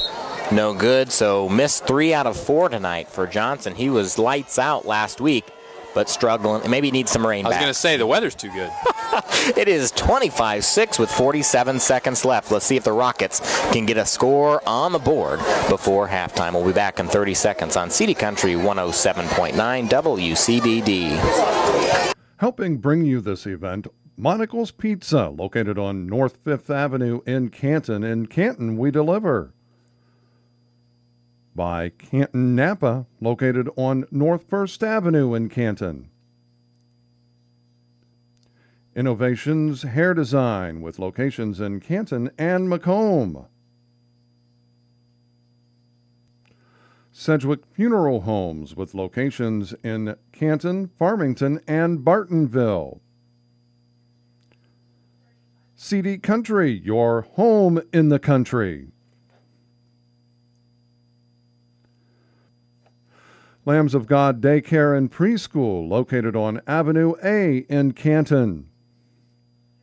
By M. Bixler Video Productions. Interested in underwriting an event? Give us a call. It costs less than you think. Welcome back, everybody, here in Farmington. Get you a few score updates. Anawan Wethersfield is now up 14-6 over Elmwood Brimfield. That's at halftime. Stark County is up over Lewistown 14-0. Knoxville and Mid-County tied at 14. Mercer County is up 27-6 over Illini West in, looks like, the second quarter, roughly. That's big for the Farmers because they play Illini West at Carthage next week. So they're going to keep an eye on that one. We'll keep an eye on it for them. Tri-Valley's up 21-0 over Eureka at half. Let's see what else we've got. Deer Creek Mackinac 42-0 over Ridgeville View. They're just rolling people. Yeah, they haven't let up a point yet. They haven't had a point scored on them yet. That's right. Let's see what else we've got here. We've got a 25-6 score here. Farmers up over Rushville, and Mahomet Seymour up 13-7 over Limestone. And no other updates right now. So the Rockets will take over, and they will be sitting on the 35-yard line. So they've got 65 yards to the house here with 46 seconds. You got to dig deep in the playbook for some success. Well, it might go back to that first play they ran just to try to get. That was a big play for them. Their passing play, the one play they've had, doesn't look to be a big passing attack. So to try to get big yards, they may try to run just a sweep here. Well, and John, you kind of break that down as a coach. So you've got this one play that has immediate success, and then all of a sudden you get a good drive, multiple drives, but then you can't capitalize on it. I mean, isn't that tough on your offense mentally? It's very frustrating because you go, what do we have to do? It looked like it was going to be so easy, and now all of a sudden, ball's out, and I think that a Rocket falls on it. Yes, it was the man with the intended carry, Goodrich, and that's a loss. Well, that's, yeah, it's at this point with this type of, they'll probably let the clock run down as far as they can and maybe run one more play, but yeah, it's frustrating. I think the coaches may just want to say, you know what, we're getting the ball to start the second half. Let's just go in, let's reconnoiter here and figure out what we've done wrong, and let's try to fix some blocking schemes here and maybe come out with some success in the second half. But they're going to try to run another play. Always learn a new word every broadcast with you, John. Some of them might make up, so don't look them up, anybody. Okay, don't write them down. There's a run right up the gut, gets close to the original line of scrimmage, and that's how this first half comes to a close. 25-6, the Farmers have the lead. We're going to take a quick break, and we're going to come back, break down your first half, get you ready for the second half, all that good stuff. John's going to take a step aside. He'll be back for the second half play call action. We'll be back right after this 2-minute timeout on CD Country 107.9 WCDD. Helping bring you tonight's game, Spoon River Animal Clinic, compassionate care when needed most. Hy-Vee, your employee-owned grocery store on North Main in Canton. The Bank of Farmington, with locations in Canton and Farmington. Remax Traders Unlimited, Susie McMillan, your local agent. WVYS, the voice of Fulton County. Stereo Village, located on South 4th Avenue in Canton. Wesley United Methodist Church, to know Christ and make Him known. And by M. Bixler Video Productions. If you'd like to buy a DVD, call us. Welcome back, everybody, here in Farmington. The Farmington Farmers have the lead 25-6. This is your halftime show, as always, brought to you by CJ's Hair and Nail Salon in Canton. And let's see here, CJ's Hair and Nail Salon, where'd you go? I'm trying to find my recaps here. I'm already struggling there, Nate. Computer technology works most of the time. There we go. Brought to you by CJ's Hair and Nail Salon in Canton. Your full-service hair and nail salon, 647-4711 for your appointment today. And joining the Golden Wave Marching Band out there, playing their 2016 field show. Well, Nate Depperman's up in the booth with us now. John took a quick break to enjoy the Golden Wave. Nate and I actually did many broadcasts back in the day. I don't know how long ago that was, but it was a lot of fun. So in that first half, you look at Farmington Farmington really dominated. We've got some stats that we're going to share with you as well. What's something that you took from that first half, Nate? You look at Farmington coming off that win last week. They really found a way to move the ball down the field. Yeah, Dakota, thanks for having me on. It's been a real fun night so far, and what stood out to me most is just how they came out of the gates right off the bat, and especially those junior running backs, and actually also Judd Anderson, who's listed as a wide receiver, but he's been doing quite a bit of running tonight from what I can tell, and they've been doing quite well, moving the ball pretty quickly, especially that first drive. Some pretty exciting runs breaking out, and that was what stood out to me the most. That first drive really, I think, set the tone. Well, and one thing, our keys to the game, which are always brought to you by State Farm agent Chuck Taylor in Canton. For mutual funds, life, and health insurance, call Chuck at 647-8544. John and I talked about that, getting out of the gates. Dylan Hayden's been calling a good game behind center. And how many times did he break 2 or 3 tackles and then get positive yardage? I think that's a key, because if you've got a quarterback that can take broken plays and make something out of it, that's key for the Farmers. Yeah, I think it's been contagious, really, because I've seen, honestly, all the members of the Farmington team have been really tenacious tonight. It's made it really fun to watch. I mean, right. When you see someone break a tackle and keep going for another couple yards or even more, it really makes the game exciting. We've got some stats for you. We'll talk about it, and it's always interesting. You watch the game and you get a feel. The Farmers have had the ball for a very, very long time in terms of time of possession tonight compared to Rushville. If they get that one play that they break off for 65 yards, they don't have any points on the board. So let's look at some stats here real quick. On the ground, the Farmers have 120 yards rushing, 58 by Marion, and then you have 64 by Hayden. He's been picking up those 10, 20 yards here and there. 81 yards in the air via Hayden, 30 to Kenny, 28 to Anderson.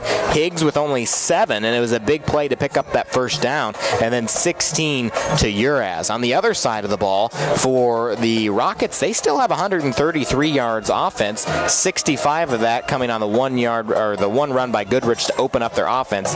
He's got 91, 36 for downs, and only 14 yards in the air by Stover. So already, offensively, the Farmers have been dominating in that first half. Yeah, but you got to give props to Rushville Industry, especially Goodrich has really set the tone for them. And it kind of helped right off the bat when Farmington had that really fast, really hard first drive.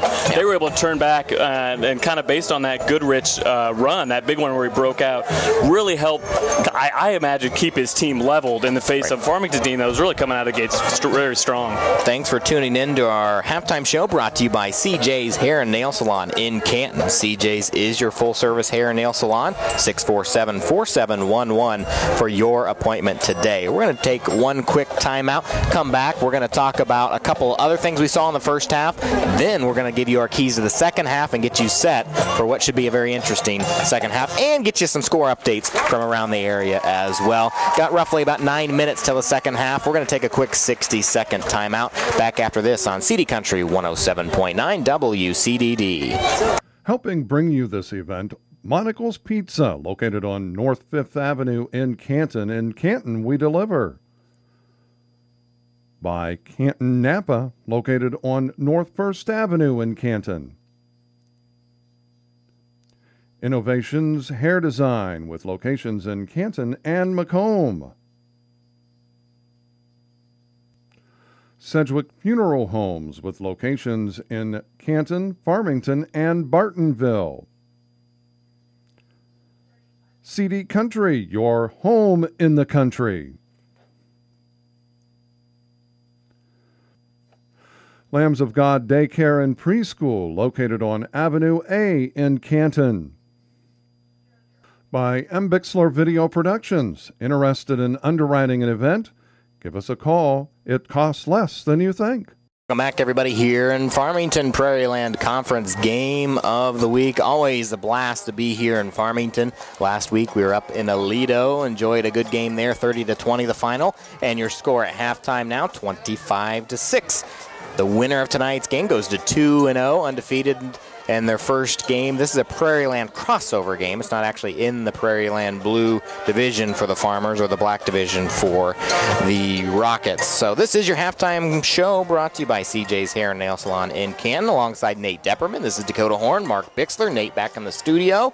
We thank you for tuning in every Friday night. Take a quick break from your country music, always great on 107.9, but every Friday night, maybe a couple Saturdays, we'll bring you some Prairieland Conference action. 25-6. We already talked about stats and everything that happened there. Let's give you an update from around the area real quick. Looks like on our sister station, Macomb is up 6-0 over Canton. That's early. Let's see what else we got here around the area. A couple of scores coming in. We had a lead for Anawan Weathersfield. Unity Rockets over Monmouth Roseville 41-6 at half. Monmouth Roseville not off to a good start. 14-6 North Fulton over Havana. That is at half. Stark County 14-0 over Lewistown. Just not as offensively explosive as they have been in the past. 14-6 Anawan Weathersfield over Elmwood Brimfield. That is at half. Let's see what else that we've got. And Notre Dame up 42-0 over Manual.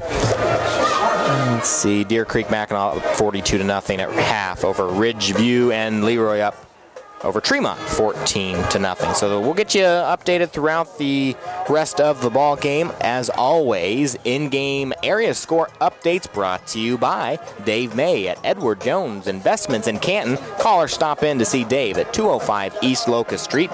Edward Jones, making sense of investing, member SIPC.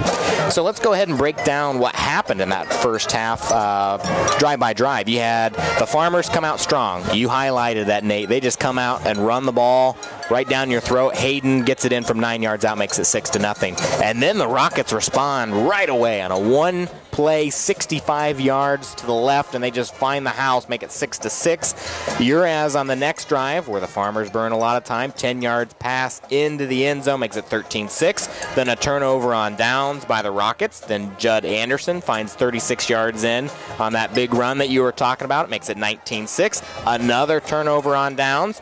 And then the Farmers march down the field 7 yards out. Hayden runs it in 25-6, and then the Rockets in the half with the ball in their own territory. So if you're looking into the second half here, for me, you got to come out strong again. If you're the Farmers, you got a big lead, but you can't become complacent with where you're sitting on the field. You got a big lead, but these Rockets showed. How many times did they march down the field? They just couldn't get it into the end zone. Yeah, Rushville really put some great drives together, and you look at the scoreboard, it's 25 Farmington to 6 Rushville, but I don't think that score is very representative of the fight that Rushville's really put into this game. It's really, if you're able to watch this game, it's been incredible just to see how well both teams have really fought. And I wanted to note, one of the things I look for in the second half with this game is seeing how the seniors take leadership. We saw in the first half, Isaac Goodrich for Rushville really took, we mentioned that big run that got Rushville up on the board. I'm hoping, and we look and see that hopefully that he talks to their team and kind of gets them pumped up a little bit, see that leadership. And then on the other side, we look at Dylan Hayden, the quarterback for Farmington, and Eric Higgs, wide receiver. They had some good tandem going on, some good action from the seniors. So we'll look to see how the leadership, these seniors and juniors, work in the next half. Well, you look at Farmington last week, up 30-20. That was the final, but they were down early, and they had a lot of bad breaks. They had a kickoff that they didn't recover. They had a punt that bounced off their returner. They got goofy in that first quarter, but the Farmers found a way. Now they have to find a way to stay consistent. They have to find a way to maintain a lead. Can they do that? And I think that's key to talk about a senior leadership position. You have to drive that passion to make sure that you execute everything that you need to do. There's still 24 minutes of football to play. Rushville can find a way. If you look at it, the 3 offensive drives minus the one that ended the half where they only got 2 plays. Those 2 turnover on downs by the Rockets, they were in the red zone. They got down to the 10 and the 15-yard line, and the Farmers stuffed them. So the defense stepped up for the Farmers, and the Rockets have the offensive ability to get back down there. And if they can just find a way to get in a couple of times, we got ourselves a ball game. Yeah, definitely. It'll be really interesting to see how this next half shapes up. Like I said, close match as far as the intensity they're playing with. They're both making up yards. It's just so far Farmington's been able to shut them down, getting closer to the goal. So it'll be fun to see how Rushville turns out in the second half. Absolutely. It's a beautiful night for football. Second week of the the high school football season, Prairieland Conference action. Great crowd here, decked out in purple and gold on both sides. We've got about 2.5 minutes till they start the warm-up clock here in Farmington.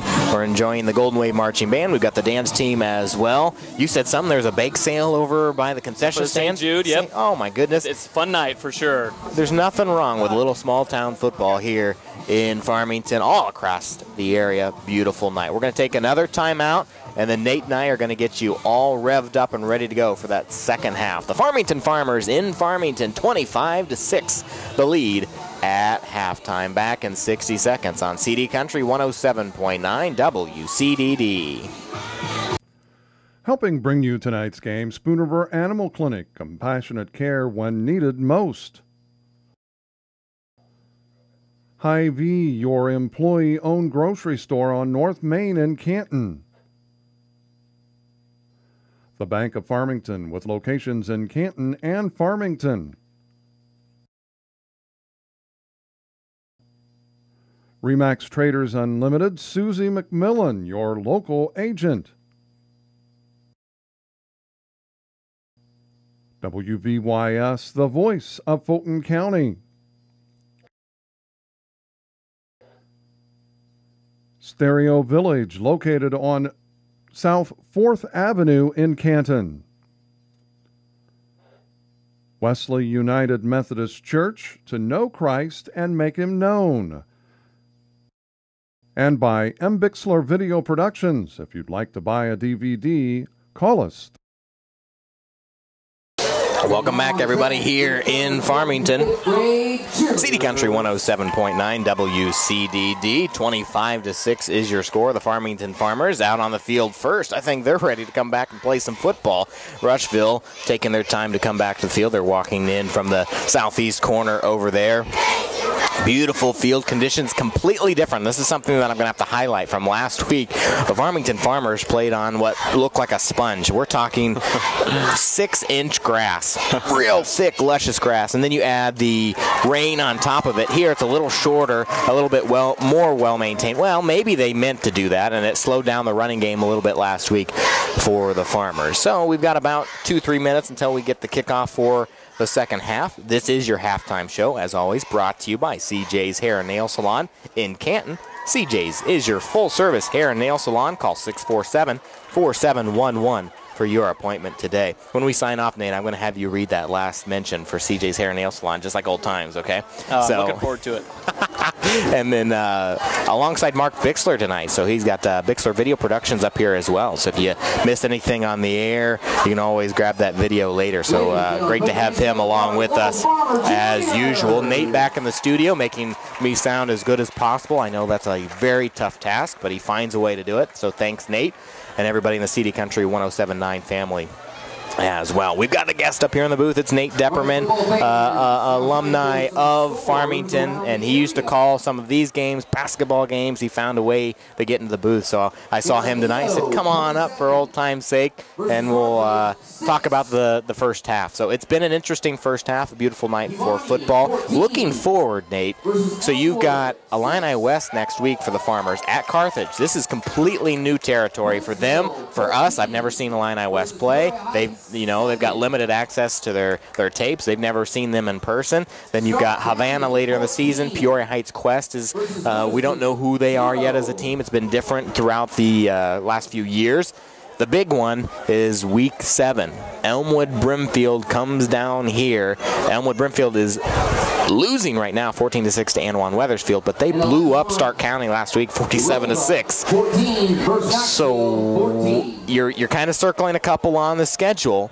So the Farmers going throughout this season and trying to figure out, team by team by team. Rushville, they played them last year, Week 9, 31-30, pushed them the 5-4. The Farmers barely squeak into the postseason.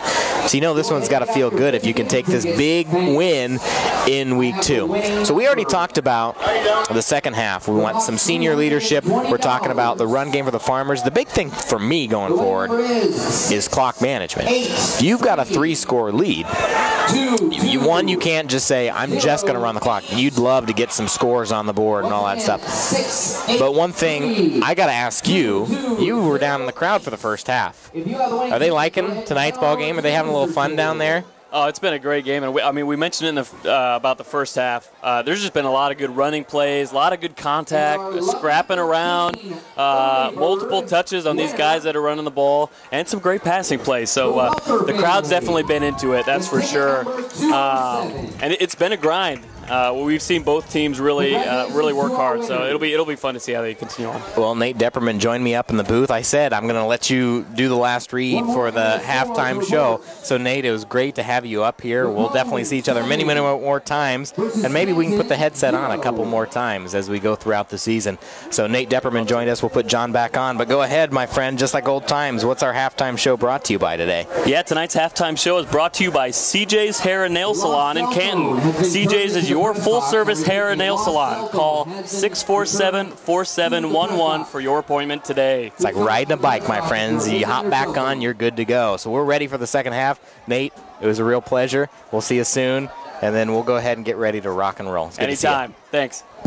Nate Depperman, everybody, we got John back. He's going to jump back in. It was real good to see my best friend up here in the booth, so we'll see him later, and John's back. John, do you have some fun watching the Golden Wave down there? I did. They looked really good. Absolutely.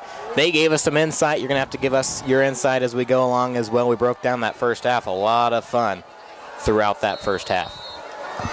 So here we go. We're ready to go in Farmington. Prairieland Conference Game of the Week.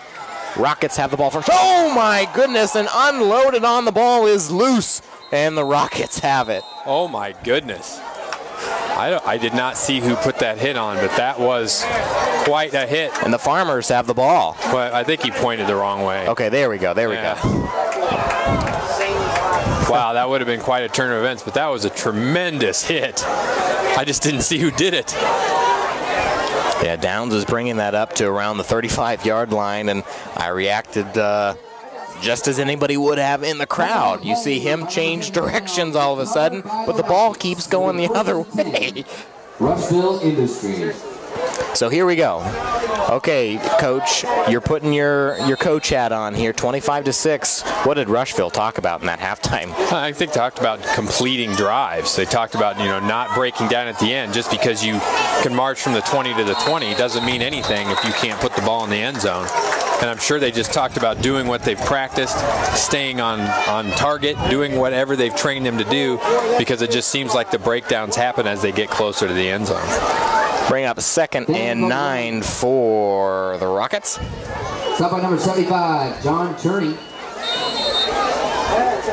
Still plenty of football to play. The big thing here is for the Rockets how big this drive is. Marching down the field, finding a way to finally get into the end zone on a drive rather than just a one-play luck of the draw. 2nd and 9 coming up. Same formation that we've seen throughout the first half. Farmers fill the box. They try to push him over to the left side. He gets nowhere. That's Goodrich, and he's stood up.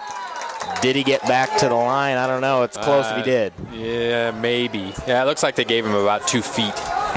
No, never mind. They didn't.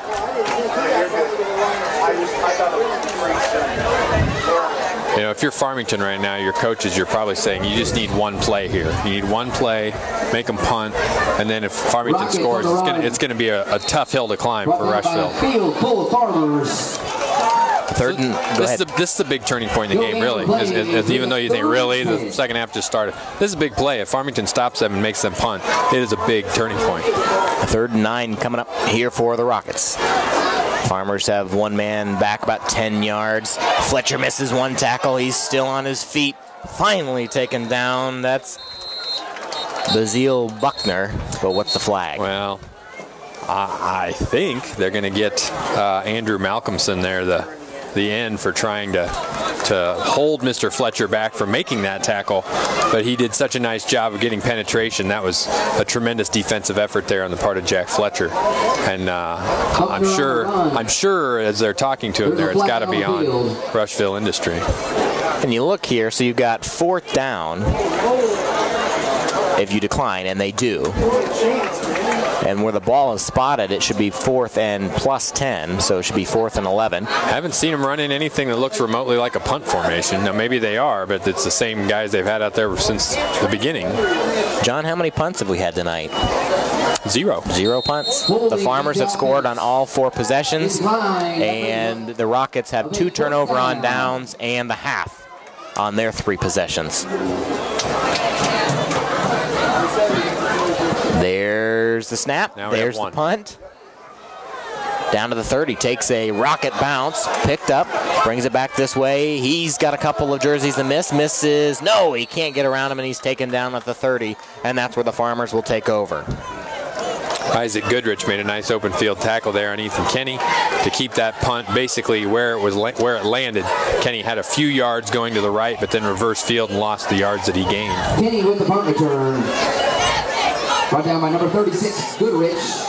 It'll be first and 10. Another score update. Looks like Canton's up 14-0 over Macomb. We had a 6-0 Macomb lead at first, so we might have to get some fact checking on that one. The old -6. Yeah, they got a -6, a rouge or something. I don't know. 9:50 left here. Another jump right at center, and it's Kunkel again that leads the charge. Yeah, and he's closest to the ball. You know, at some point, I'm sure the coaches are saying, just look down. If they don't snap it, you don't go. Coachman on the defense. Brings up first and 5. And you don't know if he's picking something up, if he's hearing the snap count and he's reading it wrong. Because what happened last week in Aledo, there's an echo because that place is set down in the bowl, and you could hear the echo. Here, it's pretty open. Everybody's checking their watch, see what time it is.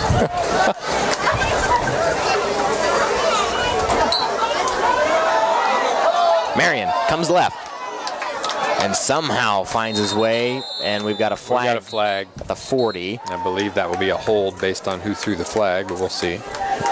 Marion's lucky how he carried that ball, and he had Buckner put his helmet right on the ball. I agree that he was carrying that a little loosely. Be a hold on the Farmers, so march that one back. And that was one thing, you know, talking to Coach Vallis before last week's game and after last week's game, he was just so happy to finally get that win in his belt. And now, if he can put together that start of 2-0, really get this machine rolling, this might be a tough team to play throughout the year. There's Kunkel again, but he jumps back. Just a little antsy right there on top of the center. Pass. And that is an incomplete pass. Intended for his receiver on the right side. That was Anderson.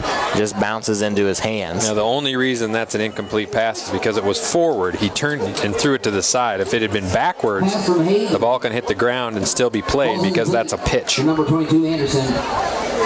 9:38 left here in the third. 25-6 is your score. The Farmington Farmers on top of the Rushville Industry Rockets.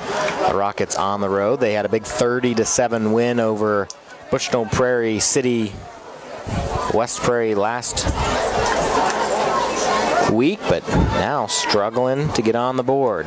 Hayden's going to keep it. He finds his way past the line of scrimmage and picks up roughly 6 yards. Would have had quite a bit more if not for Kayembe sniffing that out and coming back from his defensive end position to make a tackle. But still allowing Hayden to get down to a very achievable 3rd and probably 2. After that run, it's 3rd and 2. Stark County's up 28-0 over Lewistown with 6:35 left in the third. That's more like the scores that we're used to from the Rebels. You do not want to be Lewistown this week. You're coming off, playing Stark County off a loss. Might be a little bit of a punching bag this week. Is that what you're saying? That's not the place you want to be. 3rd and 3 coming up for the Farmers. Marion goes from the left side to the right side. Out of the shotgun formation, and then he goes left. Gets the first down, and he's brought down at the 48. First down, Farmers. Just a little simple handoff across Dylan Hayden's body over on left tackle. There was plenty of room to run.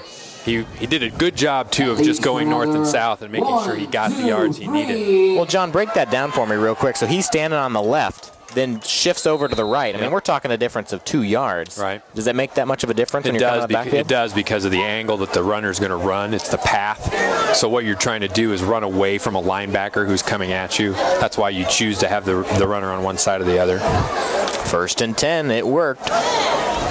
This time he's still on the right. He's going to pass it. Hayden's got all day. He airs it out. He's got Higgs, and he makes the catch at the 20-yard line. What a throw. What a catch. I'm honestly surprised it took that long. As I said early in the game, as Rushville was playing what we call press coverage, they were bringing a cornerback up right in the face of Eric Higgs. You don't see too many coaches who make the decision to play press coverage on Eric Higgs with no safety over the top. That's dangerous. And there, they paid for it because Higgs got open and he got him the ball. A 28-yard toss. That quadruples Higgs' receiving yards tonight. He's been rather quiet, but man, if he can find himself that open in the secondary and Hayden can hit his mark, watch out.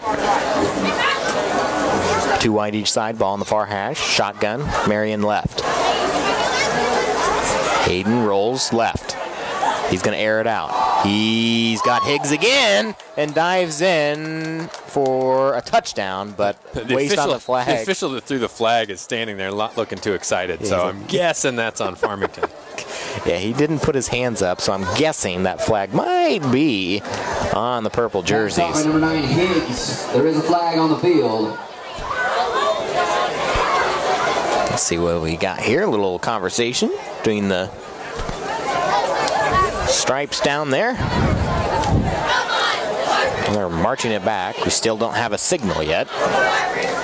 Legal man downfield on the Farmers. And I credit the officials have done a really nice job tonight. And, there's a lot of things to keep track of. And you're running down the field, all of a sudden you got to see somebody. Is he 5 yards down the field? And, it looked like they may have had a lineman downfield. But still, with everybody running that way and getting the ball spotted where it needs to go, these officials really have done a nice job.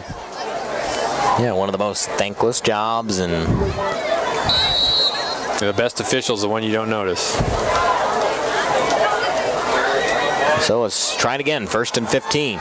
Need to get to the 10 for a new set of downs. Higgs as he crosses the field, but then he runs into about 7 white jerseys with no purple men to block for him. And it was once again put in a place where Higgs could do something with it. Credit Dylan Hayden with putting those passes right on the mark so that Higgs and the other receivers who've been able to catch tonight are able to run after the catch, giving Farmington a 2nd and 5 here at about the 15, it looks like. So, and that's something that you got to question. You look at Higgs only gets 2 touches in the first half, and then he gets 3 in a row. Right. So very interesting how he's been able to find a way through that secondary. Or Coach Vallis has found some type of weakness in that secondary. So Hayden's going to drop back again. A little bit of pressure. Steps over his own guy. Still on his feet. He's going to air it out. He's got Kinney, and he gets hit hard at the 5-yard line, so that should bring up a new set of downs. Absolutely. That's getting buying time with your feet. I spoke to Coach Vallis earlier before the game, and he said Dylan Hayden has an uncanny ability of knowing where the pressure is coming from, knows how to spin out, take the step he needs, keep the play alive, and the receivers at that point are breaking off their routes and just trying to find an open spot in the zone. So this third quarter starts with a punt by Rushville, and now the Farmers down to the 5-yard line in Rockets territory with 6:42 left in the third, up 25-6. Really trying to put this one on ice. Snap is good. Marion gets the handoff, and he's got a little bit of green grass in front of him, but a flag comes in. Well, there was a hold, and now there's going to be a second flag because the guy getting held did not appreciate it and hit the head of the player. You may see an ejection on this one. I don't know. We'll see. Yeah, so you're looking at Noah Meyer, number 64, I believe. Yeah. Didn't really appreciate what was going on. And he was definitely held. I mean, his leg was being held, but then he made a very unfortunate decision there to strike the head of the gentleman that was holding him. So the conversation right now is with the Rockets players, trying to sort out the laundry on the field. A very dominant Farmers squad tonight. They've found ways. They've scored on every offensive possession so far. Yeah, they're going to come explain it to Coach Valls, it looks like. So holding, and then the dead ball personal foul. That's exactly right. That's exactly right.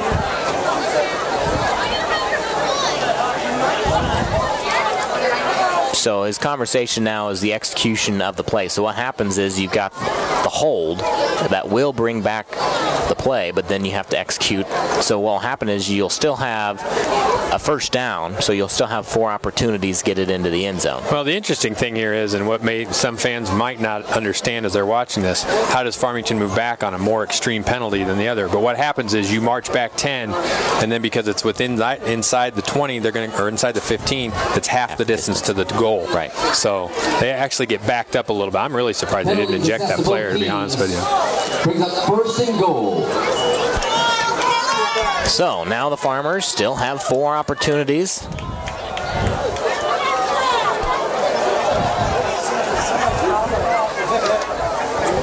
.6:31 left.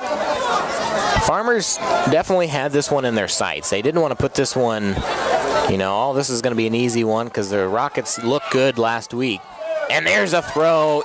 Easy catch by Uraz, and he's in for 6 points, and the Farmers cross the 30-point mark.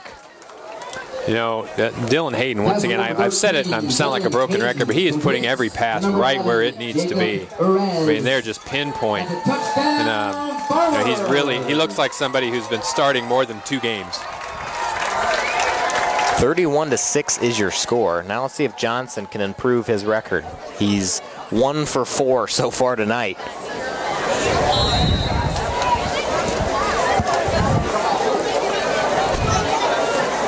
And he doesn't even get a chance on that one. The snap was at the knee of the hold, and a failed opportunity again. So the Farmers have the lead 31-6 with 6:26 left in the third. We'll take a 60-second timeout. Back right after this on CD Country 107.9 WCDD. Helping bring you this event, Monocle's Pizza, located on North 5th Avenue in Canton. In Canton, we deliver. By Canton Napa, located on North 1st Avenue in Canton. Innovations Hair Design, with locations in Canton and Macomb. Sedgwick Funeral Homes, with locations in Canton, Farmington, and Bartonville. CD Country, your home in the country. Lambs of God Daycare and Preschool, located on Avenue A in Canton. By M. Bixler Video Productions. Interested in underwriting an event? Give us a call. It costs less than you think. Welcome back, everybody, here in Farmington Prairieland Conference Game of the Week. The Farmington Farmers have the lead, 31-6, halfway through the third quarter. Ball picked up by one hand by Downs, and he's wrangled in by a few Farmers. We were talking about some updates. Unity up 41-6 over Monmouth Roseville at half. And John, you were talking about the team that shut out Unity. Yeah, last week my understanding is Decatur St. Teresa, who's every year a power, is now, I've been told, is going to be in 1A this year. I said, if that's true, I think you found your 1A state champ already. Here's a goofy score. Pontiac's up 11-7 over IVC. 11-7. 11-7. There you go. Okay. Creative ways. Yeah.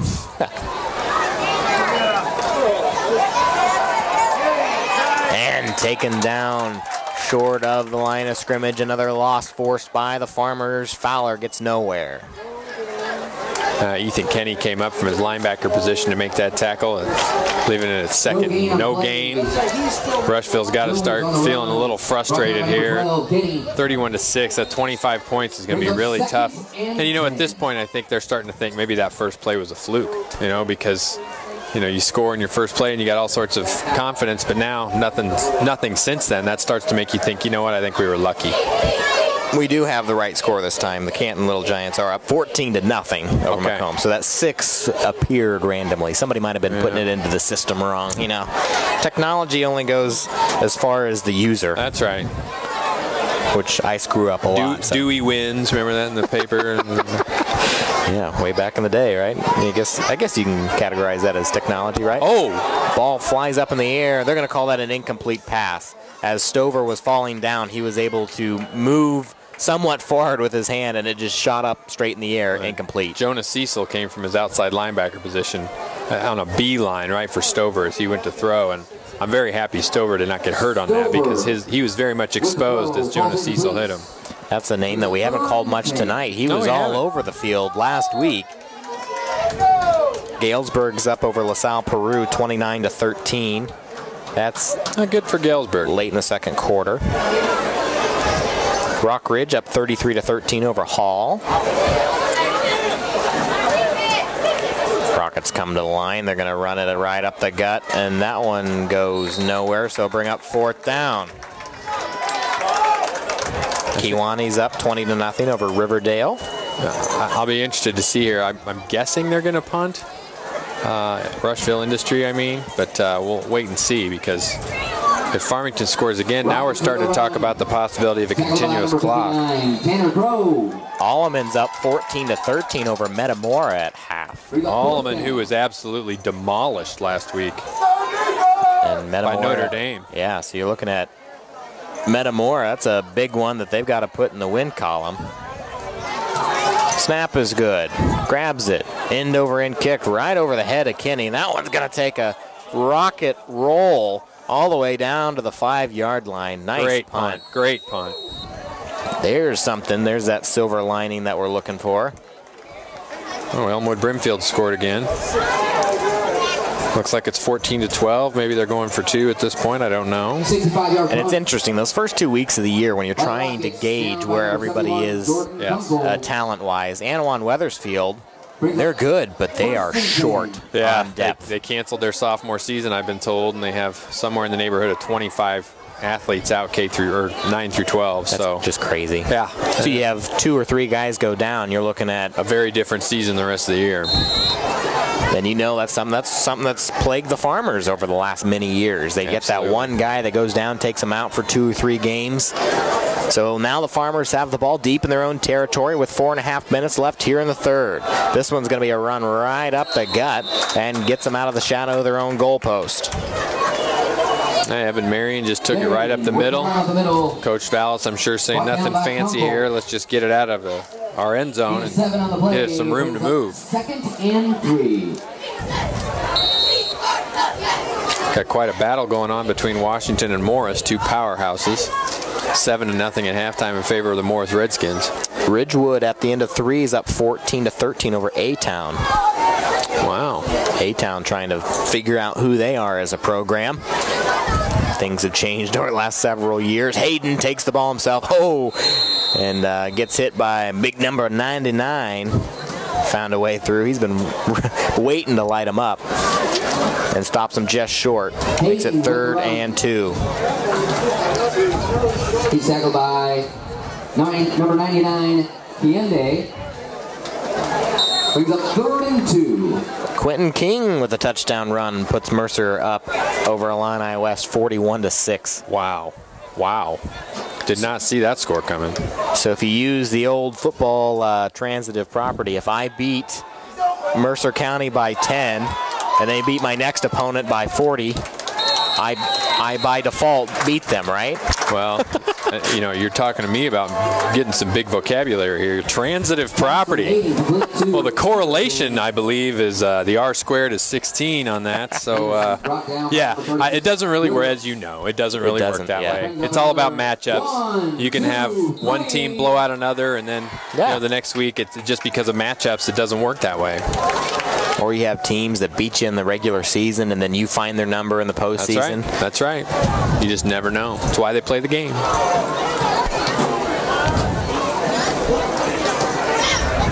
.251 left here in the third. The Farmers have pushed the ball out to the 26-yard line. Hayden's going to air it out again. He puts that one away, evades a couple of tackles, still on his feet. He's out into open field, and he will be wrapped up, then pushed out of bounds at the 45-yard line on a big 17-yard run. Does he have over 100 yards rushing? I mean, I mean, he's got a lot of yards. Well, let's take a quick look for a non-running quarterback. He should. He has a lot of yards. Puts him at 87. Oh, 87. So he's knocking at the door. Somebody tell Coach Vallis he needs him to get 13 yards. I think he's going to find it. Man, the way it's going tonight, it looks that way. 1, 2, 3. And plus, that's 87 on the Dakota software system, with Dakota using the input. No, that's official. That's official. Mark's shaking his head here. He doubts my ability. No, I'm just kidding. It's always fun in the broadcast booth. You're trying to write down the scores, put in the stats, call what's going on in the field. You miss a couple of things. They think officials are bad. Yeah, well, we're bad. 1st and 10, drops back, way back, and finds Marion at the line of scrimmage, and somehow he takes it to the 50-yard line. I don't know if he was ever down, but they flew it dead. That looked like he might not. That was definitely a screen, a designed screen. The whole defensive line from Rushville Industry was in the backfield so quickly, and the linemen were resetting it to run a screen, and credit the linebackers from Rushville Industry making that not that long of a gain. It looked like it could have been a lot bigger gain than that. A minute 50 left here in this third quarter. This one might be done a little earlier than the Farmers game last week, where they rolled out about 10 o'clock. And I'm talking rolling out to get to the buses. I mean, they weren't even leaving till almost 10:30. Flag comes in the backfield as the Farmers were close to the first down. I don't know what that was. Brought down by Keonde. There is a flag on the field. It was late as... That's from a place where you would call holding, but no, a face mount. Face mount, okay. Okay. He could see it better than we could. He was right behind it there. So Marion gets the first down and then racks up the penalty, so the Farmers will march deep into Rushville territory. That brings us to another. With a minute 35 left in the third, I didn't expect, when I'm putting my game notes together for this one, 31-6. The Farmers have the lead and the ball and driving. If any Rushville Rocket fans are listening that are sitting in the stands, could you move your arms? Doesn't it look like they're painted in over there? No one's moving. The cheerleaders are, but it looks like one of those fake crowds you get in a movie or something. What, Farmington didn't install one of those pop-up props, you know? Maybe. Like purple and gold. They had the paint colors in the shop. I'm just standing here watching. I'm mesmerized by this. There we go. That's awesome. Somebody move your arms and jump up and down. Come on. Let's see some animation. Mark saw some clapping, so we're good. All right. 2nd and 9 coming up here for the Farmers with a minute 13 left in the third. Number 20, Dash Anderson. Really intrigued by that Anawan Weathersfield Elmwood score. 14-12 is the last update that we received. But, man, you steamroll Stark County and then you struggle with Anawan Weathersfield. Well, and you think, Anawan Weathersfield's going to be talented. We saw them play last year, and, they had a very successful year and graduated a lot of players, but still had a lot back. But you have to think in the fourth quarter, Elmwood's size and depth is just going to wear down Anawan Weathersfield. He's got Anderson on the back shoulder, and he's taken down at the 20 for the first down. That was a long throw for just 12 yards. Absolutely. You had to throw that all the way across the field. That was a long way for that ball to carry. And I got to ask you this, John. How many times has Anderson gone in motion? The amount of yards he's run across the field. Yeah, he's definitely gotten his running in for the week. But Anderson gets the back shoulder catch for a 12-yard reception, 12-yard throw by Hayden. He had to throw it almost 30 across the field. He's got a gun. Yes, he does. An accurate one.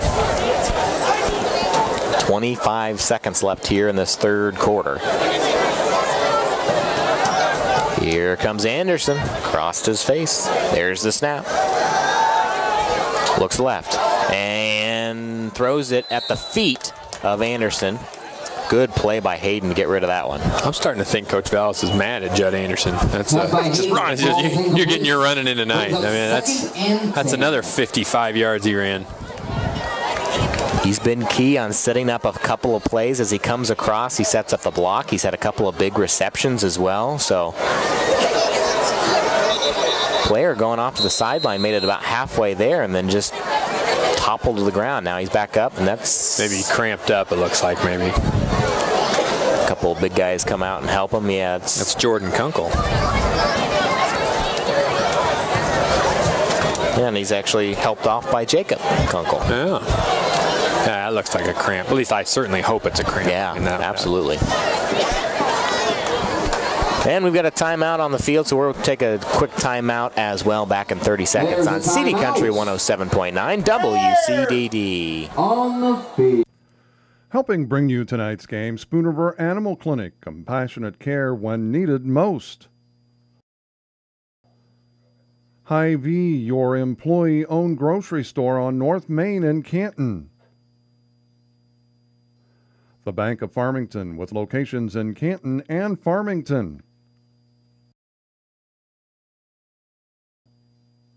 Remax Traders Unlimited, Susie McMillan, your local agent.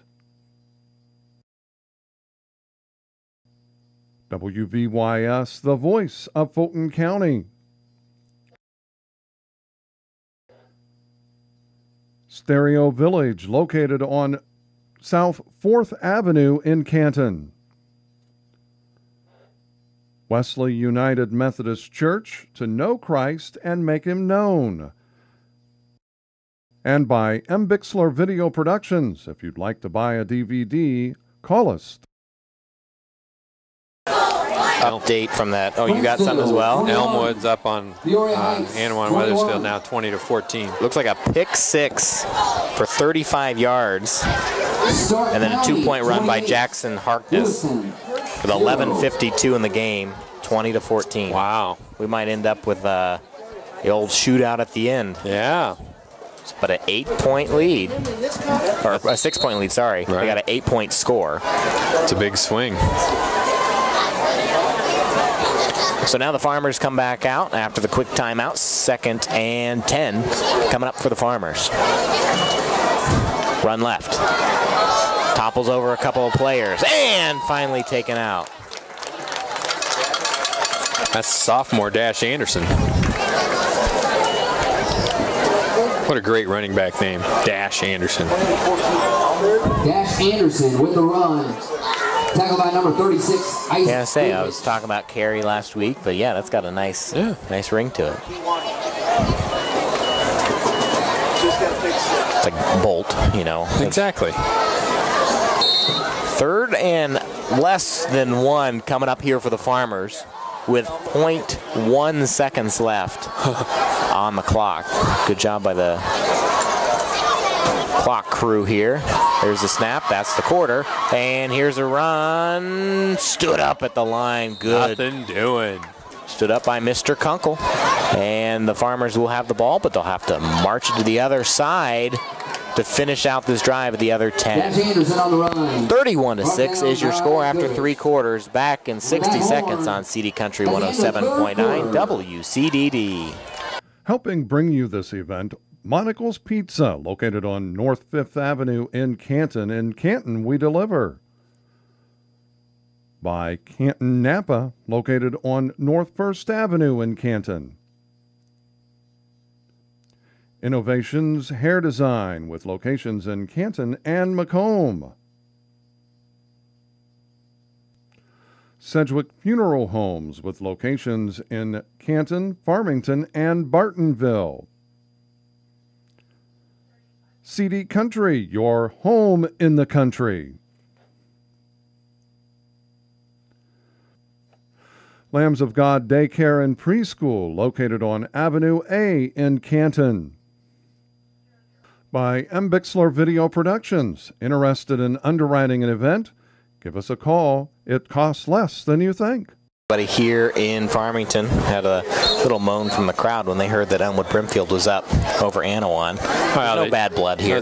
But they should be cheering. That's extra playoff points for the Prairieland Conference teams. That's small town football. You don't think that far. Well, yeah. You just think about the 6 miles that divide you. Yeah. I suppose that's true. But good for Elmwood Brimfield. Absolutely. But still plenty of football left. Marion's up 21-14 over Dunlap. Dunlap's trying to find something in the hat. When did they leave today? My goodness. That's way far.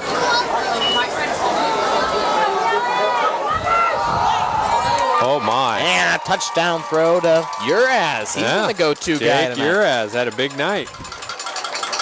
he was quite open. And it looked like the defender pulled up lame as he ran across the field, and that's too bad. And Urez was wide open in the right corner of the end zone. Makes it 37-6.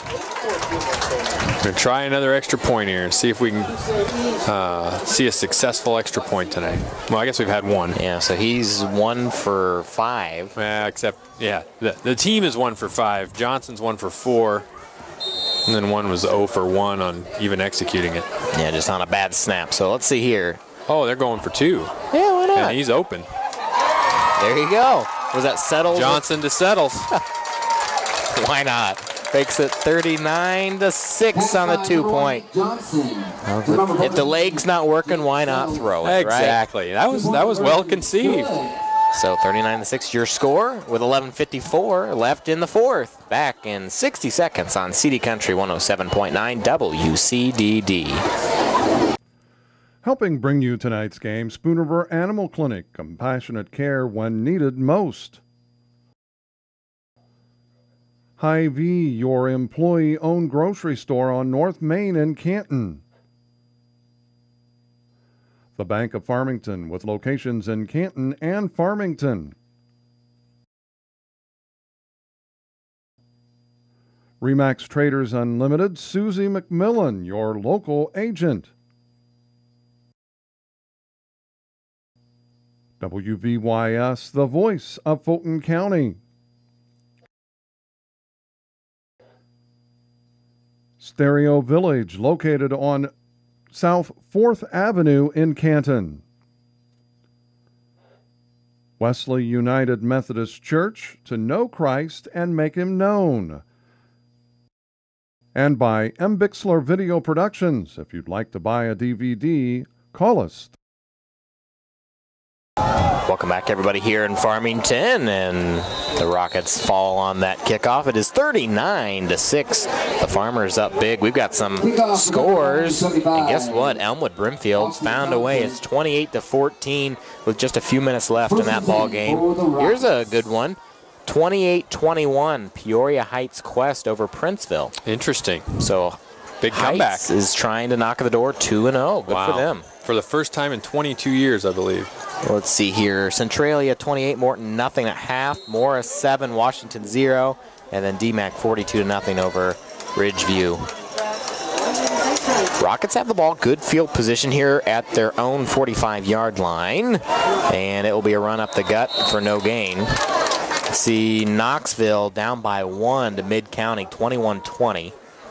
That's a surprise. I think Mid-County was supposed to roll over Knoxville.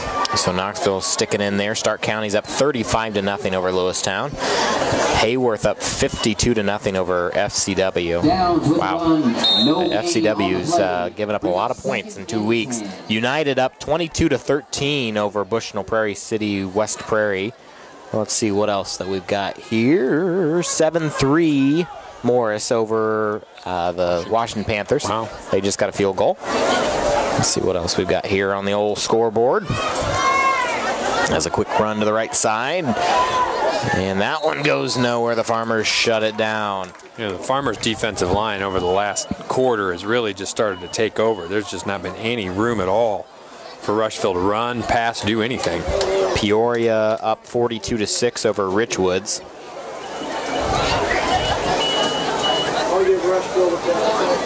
And Metamora is up 21-14 over Alleman. Stover with a run.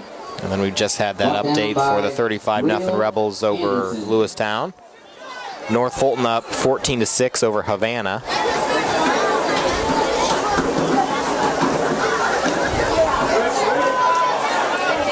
Here comes Goodrich to the left side. He fights his way to about the 50, so it'll be a 5-yard attempt here on 4th down.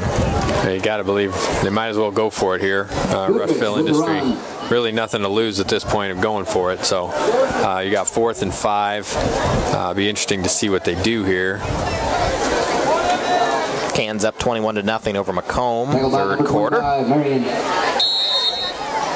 Galesburg up 36-13 over LaSalle Peru. Don't know the last time the Silver Streaks were 2-0 to start the year. That's a good start for them. Rock Ridge 33, Hall 26, so that's a close one. Coming back. So again, as always, bringing you those score updates from around Central Illinois, or sometimes outside of Central Illinois if you've got a long travel, like Dunlap. There's a run. Oh, he did not get it. Nope, he is short, because where the ball was is short of the 45, and the markers are on the 45, so that should be an easy one. Yeah, I mean, definitely short by about a yard. And a turnover on downs. The Farmers have it with 9:26. As always, in-game area score updates brought to you by Dave May at Edward Jones Investments in Canton. Call or stop in to see Dave at 205 East Locust Street. Edward Jones, making sense of investing. Member SIPC. See if Coach Vallis tries to get to the 40-point mark, or if they just choose to run now and just try to milk the clock. Either way, this is, unless there is an unbelievably crazy things that happen, this will be a Farmington win either way. As always, scoring drive recaps brought to you by Ray Rickenaugh and Walter Brown at Country Financial, 48 West Locust in Canton. Call Ray or Walter, 647-6180 today. And the Farmers have had many scoring drives to recap. Pigs wide open at the 20-yard line, and he reels it in for a 34-yard reception. Makes it look easy. Well, he was really open, too. There must have been a blown coverage there, because Eric Higgs had about 10-yard separation between him and anybody else, and that was a mighty heave by Hayden throwing it across the field a little bit and all the way down on the left sideline there to find Higgs all the way down at the 21, it looks like. Yet Higgs only had 7 yards in the first half, and now he's ignited for 80 in the second half. As always, in-game statistical updates brought to you by the Bistro 101 in downtown Canton, your home for bold, fresh flavors and friendly faces. 647-2233 or thebistro101.com. Straight ahead handoff there to Dash Anderson, who got about 3 or 4. Now they're moving them a little bit more. It looks like maybe they're even going to give them almost 5. Brings up 2nd and 7.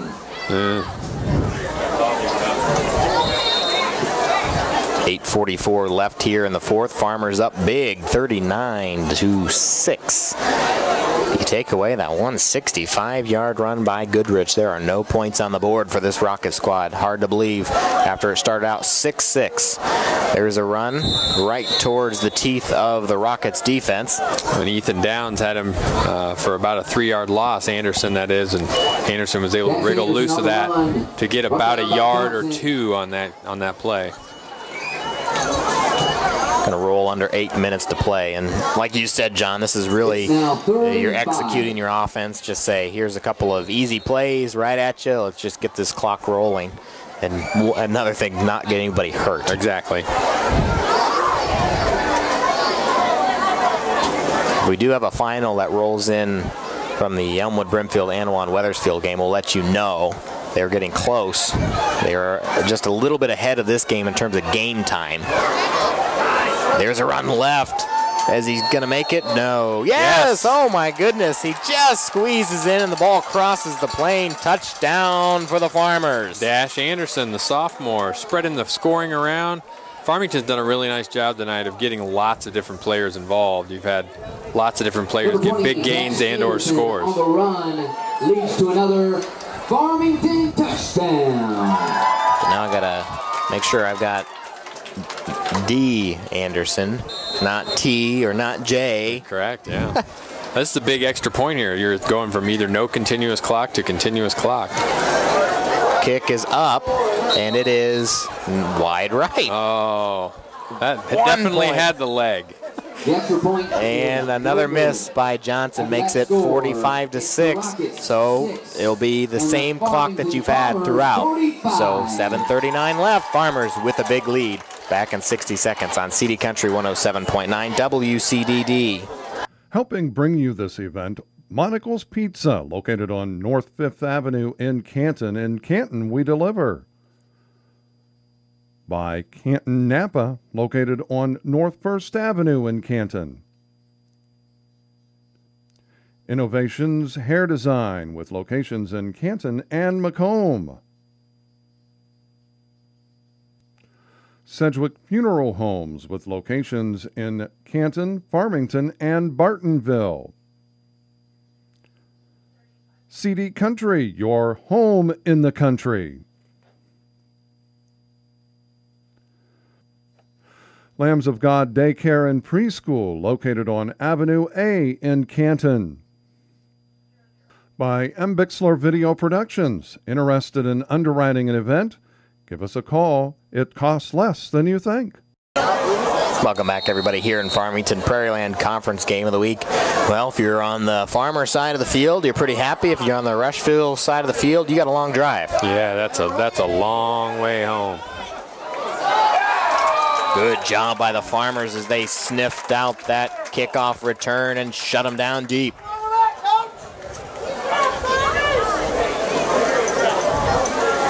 So with 7:32 left in the ball game, they have a 39-point lead. That's a very big difference between 39 and 40.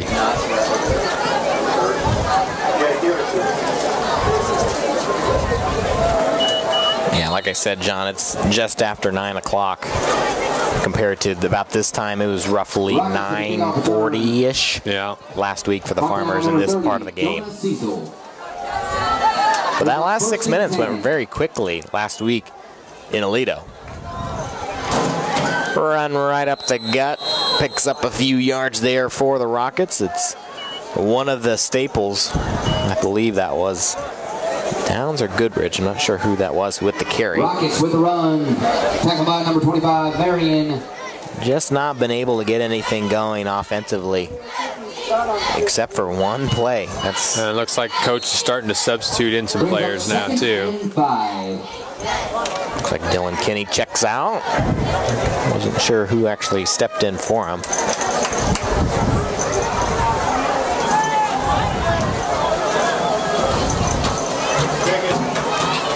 Run right. Nothing cooking there. With 6:45 to go. We did get an update that the Anawan Wethersfield closed the gap. It's 28-21. There can't be much time left in that game.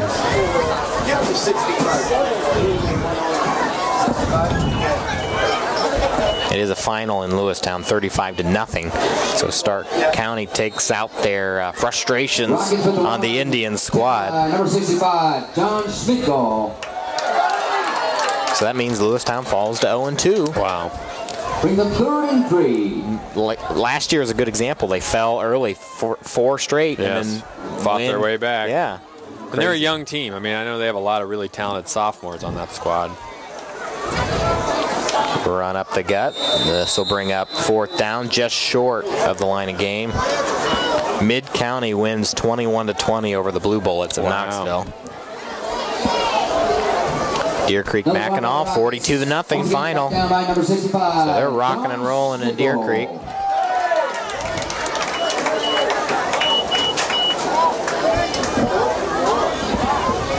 Looks like the Reds beat the Cardinals.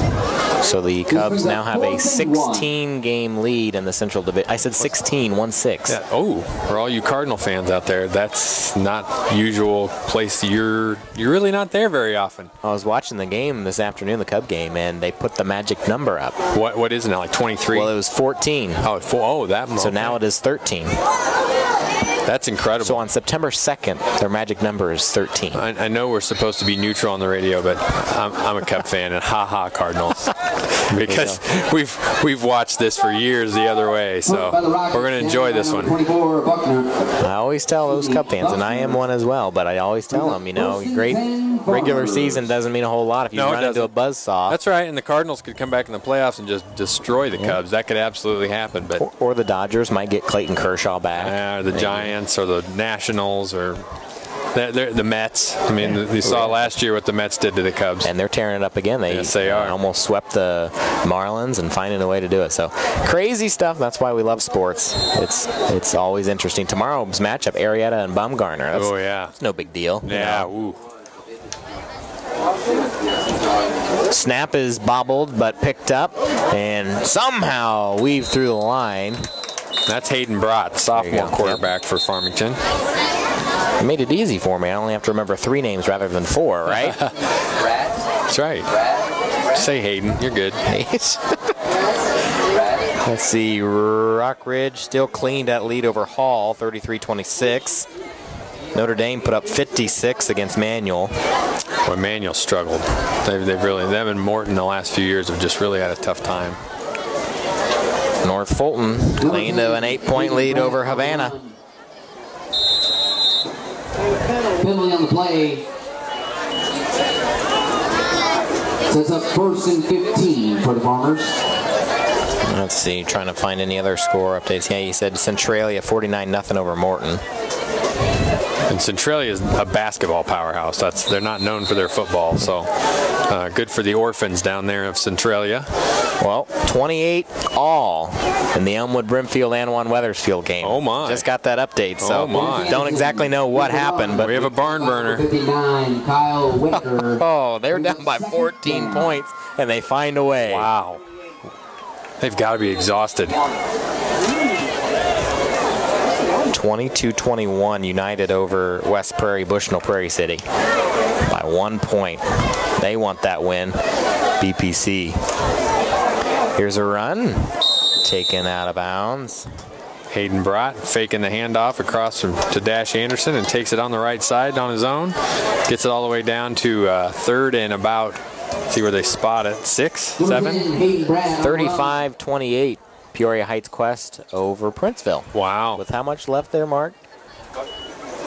Brings up 3rd and 6. A minute 50, so they might go to 2-0. Wow, that's big. Good for Peoria Heights. And then the Farmers have them here for week 4, yes. and then they're at Havana week 5. We had that debate the other day, and you were right. They are going to Havana. There's another run. Should get enough for the first down. So, and they've got the every other all the way till week 7. And then they have 2 to close the season at Lewistown. And I believe they have back-to-back home games, Farmington does. They have back-to-back Bushnell, West Prairie, and Elmwood, week 6 and 7. So it'll be 2-2, 2-2. And then their last 2 games are away. And Farmers, with 3:50 left and a 45-6 score, look to be moving to 2-0, and then looking to week 3, an Illini West team at Carthage that just got blown up by a team that they beat last week. And that'll be a challenge for the coaches to keep the team thinking, you know what, you got to stay focused. Don't just assume that's okay. There he goes, off to the races, and he'll take that one in.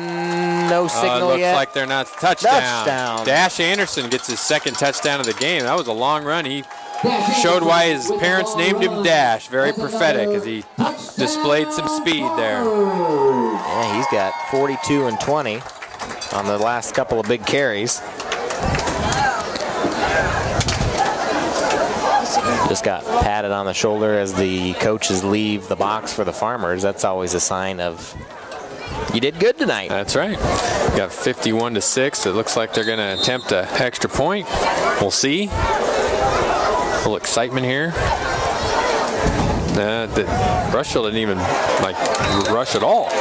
And now that was good. There you go. 52-6 is your score. Now we'll have a running clock for the last 3:26. Only stops for scores, timeouts, and injuries. We'll be back in 60 seconds on CD Country 107.9 WCDD.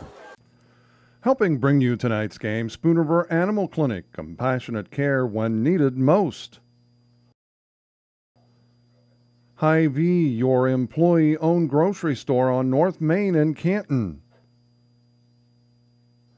The Bank of Farmington, with locations in Canton and Farmington. Remax Traders Unlimited, Susie McMillan, your local agent. WVYS, the voice of Fulton County. Stereo Village, located on South 4th Avenue in Canton. Wesley United Methodist Church, to know Christ and make Him known. And by M. Bixler Video Productions. If you'd like to buy a DVD, call us. Stark County 35. Welcome back, everybody, here in Farmington. John just showed me an update. Looks like BPC West Prairie just took the lead. So trying to find a way. After being beat up last week against this Rushville team, who now is getting beat up. So you're already starting to see the shift in, who's really going to be a power in this division and who's not. You see Elmwood Brimfield's are obviously they're playing a tough Anawan Weathersfield team. Right. And then you've got the Farmers rolling over this Rushville team. So Knoxville 20.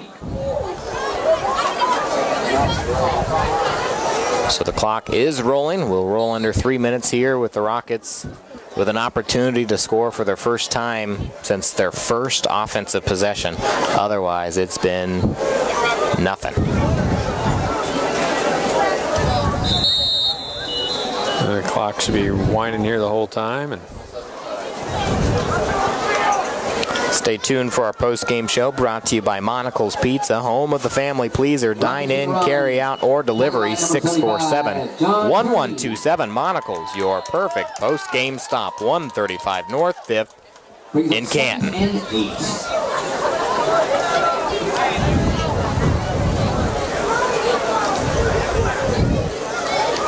One of the biggest cheers tonight from the Farmer faithful is when Johnson put in that extra point, giving them that face. There's a big run by Goodrich, and he takes a big hit as he's heading this way. big hit by number 80, Lucas Bruss, sophomore. Nice hit.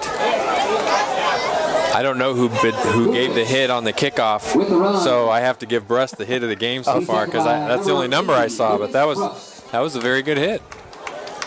Yeah, he teed him up. Took a good look. 1:51 left. 52-6 your score. First and 10 for the Rockets. Farmington will be moving to 2-0, and Rushville to 1-1. Rushville is at home. A little extra pushing there after the play. Well, you have a lot of the regulars for Rushville still in there against the reserves for Farmington, so you're seeing a line surge you hadn't seen before. So next week, home against Knoxville for the Rockets. Knoxville 0-2. Then they get A-Town at Abingdon, and then North Fulton at Spoon River Valley. Then they get Lewistown at home, South Fulton at home, and then they get Illini West at Carthage. And then they end the season at Elmwood. Oh.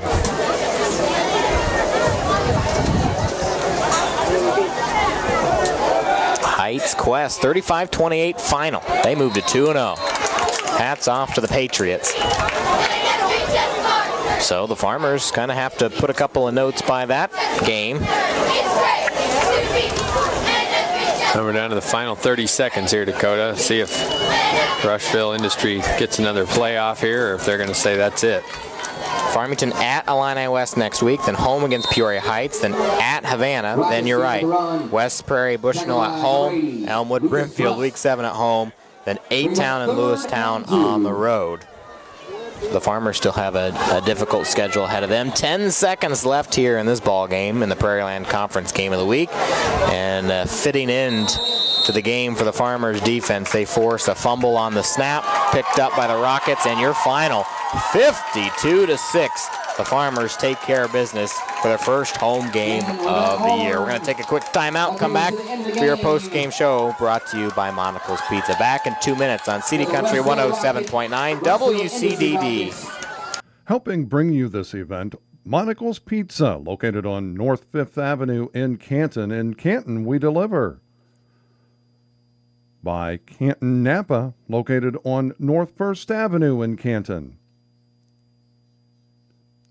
Innovations Hair Design, with locations in Canton and Macomb. Sedgwick Funeral Homes, with locations in Canton, Farmington, and Bartonville. CD Country, your home in the country. Lambs of God Daycare and Preschool, located on Avenue A in Canton. By M. Bixler Video Productions. Interested in underwriting an event? Give us a call. It costs less than you think. Welcome back here on City Country 107.9. The Farmington Farmers victorious 52-6. They take care of business tonight over the Rushville Rockets. They move to 2-0, and the Rockets fall to 1-1. Now, this is your post-game show brought to you by Monocle's Pizza, home of the family pleaser. Dine in, carry out, or delivery. 647-1127. Perfect post-game stop. The Farmers 400 offensive yards, 383, 160 in the air, and 223 on the ground. You're looking at 87 from Hayden. He never got to that elusive 100. Oh, no. He had 76 for Marion, 60 for Anderson. He gets that on 4 carries at the end of the game.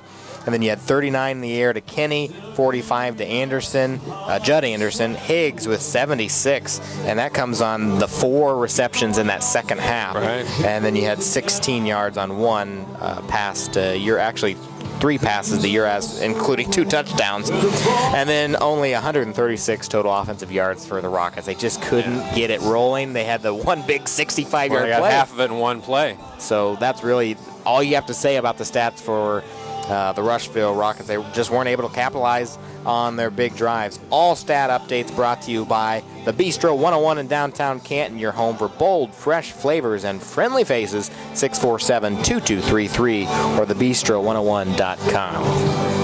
John, I mean, Farmers look good tonight.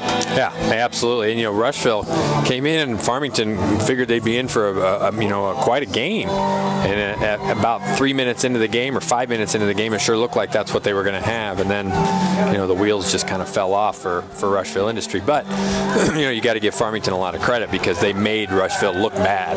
It wasn't that Rushville played poorly. Farmington really played well. Post-game scoreboard always brought to you by Advanced Rehab and Sports Medicine in Canton. 649-1572 for a free injury screen. They fix sports injuries. The big one that we've been following closely, the last update that we received was 34-28. Elmwood Brimfield over Anawan Wethersfield with about a minute and a half left. So Anawan Wethersfield is going to have to find a way into the end zone, but then they have the opportunity to, if they get it into the end zone and get the extra point, they could walk away with the victory. So if it does go final before we go off the air and here in just a couple minutes, we'll let you know.